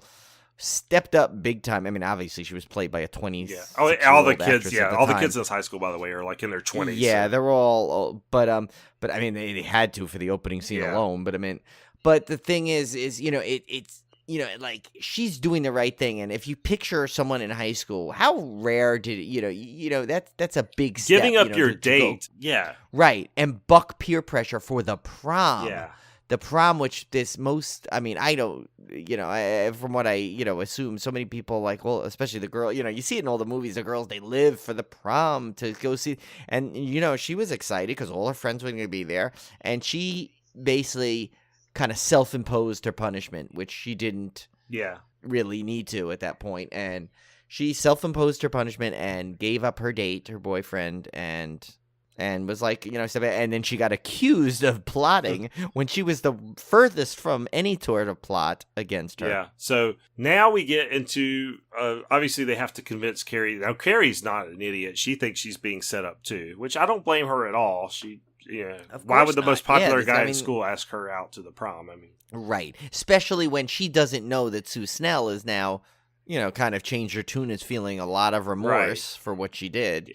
I mean, her last interaction with her literally was seeing her throw a tampon at her head. It's no doubt that she would question it. And I feel bad because this is not like just a Hollywood movie plot. This thing actually happened to me in high school, I actually saw the beginnings of a plot like this in high school. This was for prom, and I was invited to participate in this scheme to elect this unpopular girl as the prom queen, as a joke, literally as a joke. And like this was an actual conspiracy that happened at my school. So this stuff kind of does go on, or at least it did when when I was in high school. Oh, we actually no, I'm almost sure had a it- Carrie yeah. incident, really. Oh now, my granted, Yeah. fortunately, I don't believe, and I didn't go to my senior prom. I didn't either. Actually, I went to Olivia's prom actually, so I ended up going to a prom, but it was after I'd already graduated. Yeah, so this kind of thing almost actually happened in real life. Fortunately, I don't think they ever got the votes. I don't think it ever happened, but it was still kind of a crappy thing to do. Yeah. But yeah, so unfortunately though, we do have a actual bad girl, and that is Nancy Allen, who plays Chris, and her boyfriend John Travolta, Billy Nolan, and they have other plans. And their plan, of course, is to dump a bucket of pig blood on Carrie at the prom. Yeah. Which John Travolta's a really bad guy in this. I mean, he's just he's abusive. He kills the pig. I mean, I was like, what doesn't he See, do I in like to this? think his real name. I like to say his given name is Billy, but he's actually Danny, and he ends up meeting Olivia Newton-John in his senior year, and because he got held back, and then I see where and you're then going with this. then he kind of changes his tune and becomes a good guy again. Right, and I think somewhere in between, though, he got his family moved to get him out of the distraction out of it, and he ended up at in Mr. Cotter's class, and was a the problem sweat is hog. that the timelines are all wrong for for this shared universe, Yeah. so we can't pull that up. Just a bit. Well, you never know. Maybe he found a time machine. I don't know. That's true. You never know. I mean, well, then again, he did also get killed, so that's a big loophole we got to fix. We're going to work overtime to Unless fix he these secretly problems. escaped. I don't know. Yeah. Or unless maybe, right before he died, in his mind, he went off on two alternate realities. One is a sweat hog, and one is a singing cool dude in Greece. So that could be that. Oh, I don't know. We're going to work on. We'll have to get back to you guys on that one. How we're going to incorporate that. And maybe when he was in a hospital, he imagined that he helped out a single mother whose baby talked too. So I don't know. Yeah. Somehow boy, we'll get poor Nicolas whale. Cage in there for Face Off. Oh, Somehow. of course, yeah. But Get in the cage. but anyway, oh man, where was I going with this? So Carrie decides she's going to go to the prom. To hell with her mom. Granted, we haven't even talked about some of the religious scenes with her mom in the meantime, because when her mom finds out she had her period, she goes freaking nutso on her. Yeah, she blames it's all her fault. Yeah, and interesting enough, another thing in the trivia is that all the Bible passages she quotes are fictional, so which makes her even more crazy. And I think the book, even the book she shows her is not actually a Bible. It's just like Yeah, what is that book? Yeah, it's definitely not a Bible. I think it's way too small. Yeah, it was really weird. I mean, it was like something like the sin of woman or something, or I don't know. It was Yeah, crazy. I know. Yeah. So, but this is kind of neat because Carrie decides she's going to go to the prom, and this is the first time you really see her stand up to her mom, and it was interesting because you start to see how terrified her mom is of her. Her mom knows she has these powers, and Carrie basically lets it be known at one point that she's going to the prom, and there's not a freaking thing her mom could do to stop her. And her mom knows there's not a thing she can do to stop her. And that's where this power dynamic shifts kind of in the middle of the movie.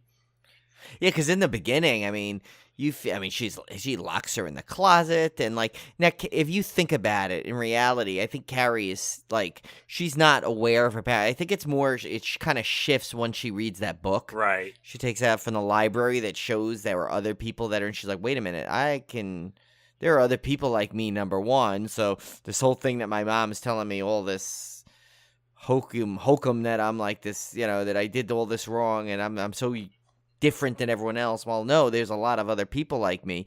I think she has a change in her, and then she just knows, because think about it. If she was more in tune with her powers, she should have been easily be able to not be locked in the closet. Yeah, she could have that's a easily good been point. just be able to broke the knob off.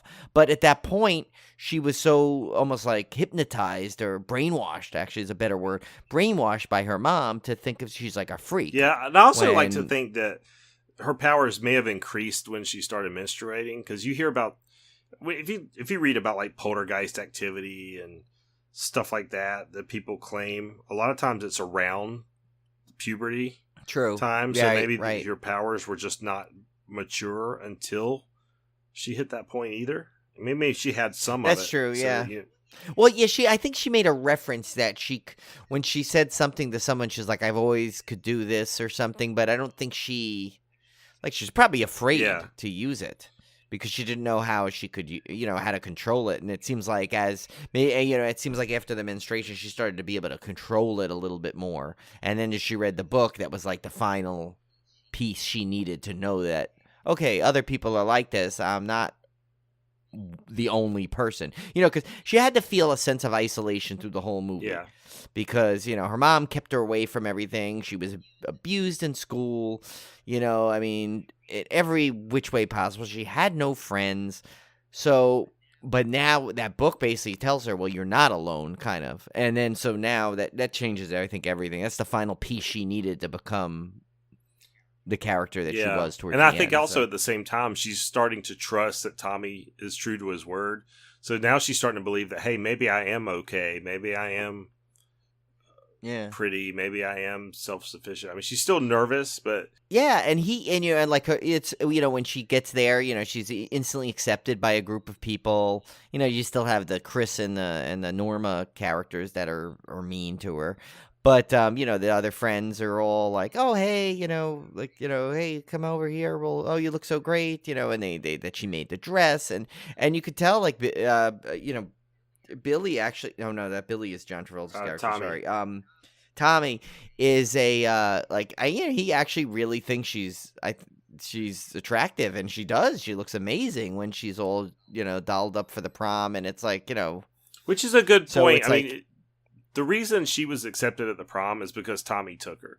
And sometimes people that don't have a lot of self-esteem or they don't have the confidence to introduce themselves or that kind of just introverted. And I know this as being an introvert myself.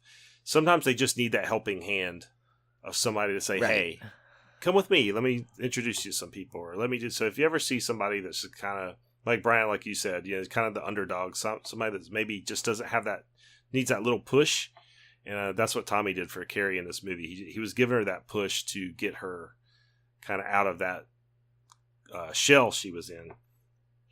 Yeah, and it's like, and you could, whether this was just a really good performance by William Catt or this was completely 100% what they want. I mean, you could tell he was having like a good time too. Like he realized he's like, wow, you know what? He goes, because I'm really glad this opportunity came because she's a really great girl, and it's like I'm having fun. Yeah. It's now, unfortunately, this thing about this movie is it's, Brian, you said earlier that you're always feeling bad for somebody. This movie really is. There's nothing happy about this movie at all whatsoever because as soon as you get a happy moment, it gets taken away from you. Yeah, actually. And you just know, even if you've never seen this movie in your life, something bad's going to happen because Carrie, her dreams are coming true. She got asked to the prom. She got away from her mom. She's having a good time. Something's about to happen. And of course, this ends up in the climactic scene where she gets the bucket of blood dumped on her head. She becomes elected homecoming queen. I loved how he led up to this moment with everything going right for her. And you got she talks with Miss Collins, and Miss Collins tells her a funny story about her prom, and you almost get settled in to being happy along with Carrie in real time as she's at this prom. And you kind of feel like you're a part of it, and everything's good. Then this bombshell drops. She gets blood dumped on her, and that's when all hell breaks loose. I mean, this movie, I've never seen a movie where the climax just goes from one tonal shift to the other that quick. Yeah, he does a great job too of kind of putting you in her shoes where, like the fact that was like almost like the final snap for her that she started envisioning things like, I think, she sees everyone laughing at her, but it's really in what's in her mind because the gym teacher's obviously not laughing. Right. Yeah. She, at that point, she's beyond reality. She's so mad that she's seeing everybody. She's going back to her old feelings that everybody's out to get her. And she hears, that's when you get that, they're all going to laugh you over and over and over. Yeah. Because that's what's going through her mind. Right. It's like she has that weak moment of because she's so angered and upset that like all the doubts that she was successfully pushed aside to enjoy the evening all comes back with a vengeance. You know, it's like that thing where you put something off, well, it's only going to come back stronger. Yeah. The longer you put it off, it's going to be worse.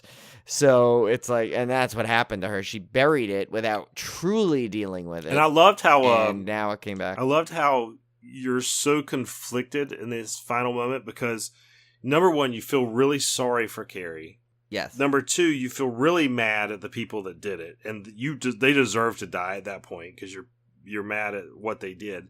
But at the same time, there's characters like Tommy and Sue that were genuinely good that are going to get caught up in this, and so.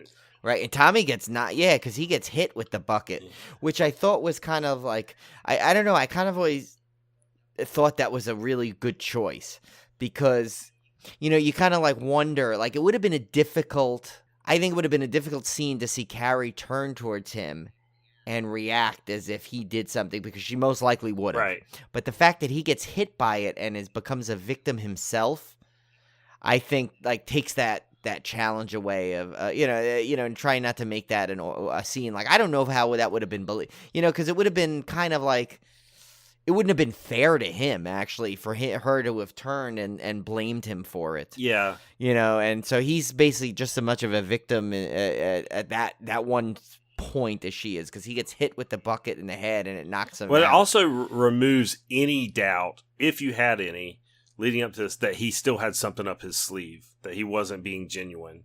Because right. you could say, okay, maybe the whole movie's setting me up for him to turn on her or something. You still have that doubt. But and he wasn't. And that's kind of what I was, you kind of said that a little better. Yeah, that's what I kind of was saying. I was like, it kind of, that's a very challenge to pull off. And I think he made a great choice of just taking that option off the table and not even distracting you from what was about to happen. Because I think it would have been a very distracting piece. Because when I remember, like, when I hadn't seen it in a while and I watched it, I'm like, oh, do I misremember this? Was he part? Is it going to remember the part of it? And then he gets knocked out. I'm like, oh, no, okay. That's the signifying moment that he is not part of this and he's just caught up in it. And, you feel bad because Sue Snell almost could have stopped it. But, like, just her, again, it's like the gym teacher kind of is the same way where she was like, probably always had that little bit behind her head that they're up to something. Mm-hmm. And couldn't truly trust them all. And as soon as she saw Sue Snell at the rushing over there, she immediately assumed she was in on it when she was literally trying to stop it. And just think if she let her stop it, how different the movie would have ended. Yeah. The whole thing ends differently. She doesn't get upset. She'd probably push Carrie out of the way or yell and scream, and then so Carrie would move or something, and then you don't have it. But obviously, we need this ending. So Carrie ends up killing multiple people through various means. The entire school gets set on fire. She walks out of the burning wreckage. Famous. I mean, God, that's on every cover art of everything you've ever seen. Yeah, I mean, even if you've not seen the movie, there is no way on earth you have not seen the image. And makes her way back home. And this is the piece of the movie I kind of always forget. And I don't know why, but when she gets home, she's not mad at her mother. In fact, I mean, her mother has been proven right in Carrie's eyes because her mother warned her against this, and now all this stuff came true. So she comes back home, she takes a bath. Because in my mind, I had not seen this in a little while, and I was thinking, I can't remember what makes her so mad at her mom. And then I remembered, oh, right, her mom tries to kill her. Yeah. So that usually makes a turn. So her mom, after finding this out, after she hears the story, and then she goes into the whole story about how she was impregnated with Carrie and all that, and how she should have killed her when she had the chance. And that's when she takes a knife and stabs her. And of course, that unleashes a new bout of rage in Carrie, who then crucifies her mom to the wall. In a very obvious parallel to the crucifix in the house where the Jesus looks a lot like the mom. Yeah. Yeah, or what was what did I say? The Jesus actually looked like another character I saw. I don't remember what it was, but now that I remembered it, it kind of looked like some other actor to me, and I don't remember what it was. But yeah, actually, so going back to real quick, I love what he did when he split the screens. Yes, I meant to talk about that. See, so you could see like everything going on rather than cutting to different sequences. And because obviously when movies do that, okay, this was happening simultaneously to the other thing. They're just showing it to one. I liked how he showed it all at once, essentially. Yeah. Which is a technique that a lot of people don't use. If you watch the commentary on that fantastic Shout Factory edition, which is great. Actually, I haven't watched the commentary. Watch the commentary because they go into a lot of the music they use during that sequence, the filming techniques they use. I mean, it's very, very fascinating. So I highly recommend. All the featurettes and the commentaries on that disc are fantastic if you love this movie. Oh, right. So it was Jesus. I thought the Jesus look. I wrote here's the notes. It said I thought he looked like Alice Cooper cosplaying as Jesus. But yeah. So yeah, that kind of sums it up. And then of course you have one of the best jump scares in movie history occurs at the end of this movie. Jump scare that I think, am I wrong in saying that it inspired the end of Friday the 13th? I believe you're right. Yeah, I think Ari Lehman told us that. I think, actually. Yeah. So, Sue is in bed. And we have a scene where her mom's trying to talk to somebody on the phone, telling her how her condition is, and then we get the sequence, which you don't really know if it's a dream sequence or not at the very end. And Sue is going to place flowers on the lot where Carrie's house, which is buried under rubble, by the way. Or she literally brought the house down. Yeah. That's the way to end the movie, I'll tell you. She goes to put flowers on the quote-unquote grave of Carrie, and a hand reaches out from under the soil and grabs her. And I remember the first time I saw this, it scared the crap out of me. It really got me. Watching it back now, I've seen it so many times, of course it doesn't make me jump anymore. And I kind of was looking at it like, did that really make me jump at one time? But after you've seen it so many times, I guess. Because now it's like, it's not really at the time it was because it was something that I don't know how many movies did have that last shot jump scare. So and it's kind of a weird choice if you think about it, but it works so effectively because why was she was not, they never said she was truly supernatural. She just had telekinesis, it's so they kind of wait, okay, so now she's immortal, she's gonna come back from the dead kind of a thing. But it worked great for the end of the movie because it was because think about it, because it was, again, it looked like it was the way the movie began, with a lull and a slow motion, very calm thing, and then boom, you're smacked with this hand that comes out. After the jump scare, Sue wakes up and she's struggling with her mom, and her mom's trying to hold her. That part was one of the most terrifying scenes of the whole movie. Yeah, because didn't they cut back quickly to her, what she was dreaming of, with Carrie's hand on her, and her mother's hand on her, and her mother's trying to restrain her, and she's just freaking out. And to me, that was scary because it showed how wrecked she was from this whole ordeal and how traumatized she was. Well, she was the only survivor. Yeah. She was one of the only survivors. So she's I think you find out in the sequel there was more than just her, but yeah, because the sequel actually was surprisingly Amy Irving, who reprised her role. Yeah, she's a teacher at the school now. But I love Amy Irving, by the way. She's one of my favorite actresses. She's awesome. Yeah, but I thought that scene was frightening. The way the very, very end of the movie is her just struggling against her mom, and she's all traumatized by the events of the movie. It's a downer of a movie, man, from top to bottom. Maybe that's why I like it so much. It's just it's so bleak. But it took this movie that could have been really silly if you think about it. If you base off the novel, it could have been just a silly little throwaway movie and just made it this fantastic masterpiece. Well, Brian De Palma, I know he gets a lot of acclaim, but to me, he's still underrated. I love all his stuff. I love that one. I love Body Double. I loved, oh my God, Dress to Kill. So there's so many of his movies that I love, and it's just, he's just he's got this style, I think, that I just, for some reason, I just love. If you've seen Dress to Kill, that's one I definitely want to do for the podcast. Yeah, we'll have to do that one at one point for sure. Yeah. And then Body Double was a classic. I don't know if you've seen that one too. That was that was a many fantastic years ago. I need to rewatch it. Yeah.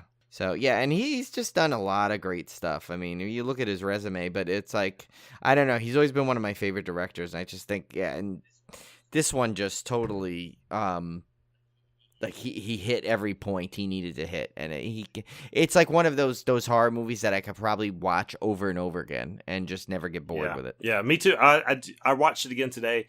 Like I said, I can't count the number of times I've watched this movie. I enjoyed it every single time I've watched it. I can watch it again and again. It doesn't bother me. Yeah, it's you know, it's not long. I mean, what is it? I think a little bit over 90 minutes. Clocks in at like 90 minutes, but it moves quick. There's not really any superfluous sequences that you don't need. It's just it was. And I think Sissy Spacek is just so mesmerizing when she's on the screen. Yeah. I think that helps too, like her performance. Yeah, she's incredible, because even when she's like, you know, the picked on Carrie White, you know, you can sense, like, you know, you could see her beauty, you could see her likability that comes through, you know, and it's just I mean, nothing to take away from you know, other like Chloe Grace Moretz, who's a great actress. I think she didn't. And the remake just wasn't the same. Yeah, because it wasn't Sissy Spacek, and it's just there's certain movies that I don't know why you would touch. I don't know why you would touch this movie. Yeah, I mean, and it's just a character that is so owned essentially by the actor or actress for it, and it's just. Yeah, you can do all the remakes you want. You're never going to just capture it. And there's just... I mean, yeah, sometimes you're proven wrong. Sometimes the remake, maybe the person played it better in a way that you like. But I'm sorry, but Sissy Spacek is Carrie. I don't think anyone will ever touch that performance, no matter how many remakes you I can make. understand doing remakes for movies that are very dated. You know, like your technological advances make it... You could do the effects better. Or maybe the movie's just dated and you could bring it up to modern times and put a new spin on it. But this movie, I mean, set in the 70s at a high school, that's kind of a timeless time. I mean, people remember that era, or they remember something similar to that era. You don't really have to update those kind of movies like that. No, and you have the formula. You have a bully, a picked on person. They get the revenge, and that's yeah. That's I mean, high school is always timeless. Even when you watch Grease, you know, it takes place in like the 50s and early 60s, and movies like that. Yeah. They still feel like, even though I wasn't alive at that time, they still feel familiar because it's high school and you still have the same cliques and the jocks and the cheerleaders and everything. Right. And what's that? I mean, they've done movies like that. They've kind of modernized the same formula with what was it? Was it Unfriended? Yeah. I don't know. One of those movies where it was through social media. It's the same plot if you think about it. Just instead of telekinesis, they have supernatural powers coming through a social media site. You know, so it's there. It's a formula that works. So yeah, there was no need to remake it. I mean, I understand why. You know, because it's a money grab, really. And and I guess they felt that with Chloe Grace Moretz, she's very, she's got a lot of popularity. She may, I mean, granted, that's what probably, like, if it was anyone else in that, I probably would have had any interest in even seeing it. But I watched it because I watched I had never seen The Rage, Carrie 2, which came out in the 90s. Yeah, which I actually saw in the theater. Yeah, I had never watched this one. I did watch this one just as kind of a fun bonus after this one. Again, kind of a pointless sequel, but I think that movie has actually gained a little bit of a cult status over time. It's very 90s. It's very dated because they talk. Yeah. The girl works at a photo developing place, for God's sake. I mean, no better way to date your movie than that. And it's got Sue Snell. Yeah, but it's got Sue Snell, and that's what I did like about it. I did like that they really did try to continue the story without. I won't give the major plot line away, but it's kind of interesting how they tied it back to the original, and they even had flashbacks to the original scenes and stuff, which is kind of neat. So yeah, I give it credit for that. I mean, again, an unnecessary sequel, sure, but it has its charms, I would say. Well, until we get Carrie 3 in 3D, I guess. We have those two. In 3D, dirty pillows. Yeah. Yeah. So, Brian, I'm not going to go through the trivia since we're running a little long this week, but there's some great trivia on IMDb. Yeah, and we've touched on a couple anyway. So let's hear your beer pairing for Carrie. Okay, so this one was a no-brainer pretty much, and this is a beer actually I've had, and one from my favorite breweries in the area, and it's called Telekinesis from the Grim Ales Company, or Grim Brewing, depending on how you see it, in all honesty. Most of the time it says Grim Ales, but so it's obviously the draw to this film called Telekinesis is it's obvious, the choice. But I would actually love the description of it. So it's Telekinesis is a hoppy, tart, and smashable American wild ale fermented with a mix of culture of yeast and spontaneous microbes. Mosaic Citra and Falconer's Flight hops contribute peachy tropical hop character. Lightly toasted white oak spirals lend subtle tannin structure, while our no-boil process leaves a puckering hint of raw sourdough. So it's actually a really good beer. I have had it. Grim makes just amazing beers. I'm actually drinking oh no, I'm sorry. I had the Grim last night. Sorry. I'm drinking a Finback now. I had the Grim the other night. But, Sounds good. Yeah, no, Grim is a fantastic brewery. They were started off as like a gypsy brewer, and now they finally have their own main place in Brooklyn, which I'll have to take you to next time you guys come. We'll have to give you the Brooklyn Brew Tour. So there's some really great breweries over there. But yeah, so it's only 5%, so it's very light and enjoyable. And the fact that it's a little bit sour, kind of blends into the movie a little bit, I think. And I like sours. I don't drink a lot of them. I don't get the opportunity to drink a lot of sours, but I do like them when I get the chance. So. Right. Yeah, no, I'm a big sour person, so. Not in personality, just in beer. All right, so our triple threat last week, we were actually asking for an actor or actress, and the answer, well, I'll read the clues and I'll give you the answer. The first clue was, I used to really get a kick out of one of my most notable non-horror roles. During my career, I played a bunny, a dragon, and one of the Three Stooges, and one of my early career accomplishments was becoming comedy champion, edging out Sinbad and Rosie O'Donnell on a classic TV talent competition show. And we got some correct answers this week. It was John Kassir. Kassir played Bulgarian kicker Zagreb Shakuski in the HBO series First and 10. That's where the kick clue came from. As far as playing a bunny, dragon, and one of the Three Stooges, he played Shemp Howard in the 2003 TV Three Stooges biopic. I would have totally talked to him about this if I'd known that, because I am a big Three Stooges fan. Yeah, and Shemp is my favorite. Me too. And he did the vocals on Buster Bunny, replacing Charlie Adler for Tiny Toons Adventures, and then Elliot in the live-action Pete's Dragon. So I never knew that either. And Pete's Dragon's one of my favorite movies, Disney movies. Oh, same here. That same is here. super cool. I mean, I like the original better, but he did the most recent Pete's Dragon, you're saying? Yeah, okay. He did the new one, the like CG version. So I'm glad I didn't talk to him about that one. The kids liked it though, so that's all that matters. And then he won $100,000 in 1983 on Star Search, beating out Sinbad and Rosie O'Donnell. That's kind of cool. Yeah. But don't worry, Sinbad went on, or maybe or may not went on to be in Kazam. Shazam, or whatever that is. Of course, we're referring to that old Mandela. Oh, the Mandela effect. We got to talk about that one week. Effect joke. Yeah, I think Kim and Ket actually went on that subject too, about something. They were talking about it for some reason too. But it's so funny because I don't think I remember that one. There's other ones that I always like. But some of them, it's funny. Some of them, they call that Mandela effect. And I'm like, that's not a Mandela effect. That's just someone made a mistake. Or some of them has been I've seen that. That was somebody misremembering it and then posting it on the internet. And then you're remembering the mistake one they made on the internet. Right. So the internet basically is the problem now. It's causing more of the Mandela there was that effect, lady that was on the Chris Jericho show talking about it, and she was like, yeah, remember when they used to always say your heart was on the left side of your chest, and now they say it's in the center of your chest? And I was like, what? Who says that? Yeah. What are you talking about? Yeah.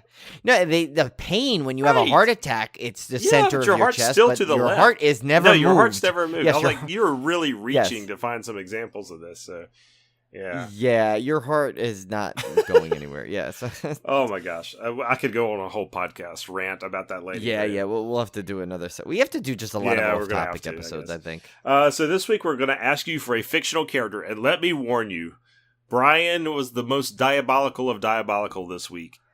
Yes, and as much as we are big fans of you, Cody, this one is all you because you guessed it too fast. That's right. He's being downright mean at this point, downright cruel. But we still think you're one of our favorites. You guys Cody, could still get this. We left enough clues. So this is a fictional character. Could be from any movie. Although I will say, can we give them one hint, Brian? I will say it's a movie we've covered before. Sure. Out of yes. 100 plus Well, episodes. that's the thing. Yeah, in all honesty, most of these things will have a. I don't pick many things. Like, I don't think I've picked one triple threat yet that has not had some sort of link to our show. So that's always a one global clue you can use, technically. All right, so clue number 1. Diamonds may be a girl's best friend, but they aren't mine. Clue number 2. I almost made $1 million along with possessing a literal nest egg. Clue number 3. I have an affection for jazz music, as does the actor who plays me. Who am I? Fictional character. So we'll post those clues on social media so you guys can take a crack at it. That's a tough one. Yes. By the way, I was very excited when we gave the Tiffany Shepis answer that Tiffany Shepis liked it. She was very happy that we used her as a tribute. So maybe John Kassir will see our answer to this. He's not. He doesn't. He's not. He does have social media accounts, but I don't think he's super active on it. Yeah. As much as I would like, basically, to so I can keep talking to him and stuff. But. All right, guys. So we will see you back next week for our 100th episode of the Civil Gore podcast. Yes, and we have a big surprise on that one, which we're not going to really get, but we may start teasing it.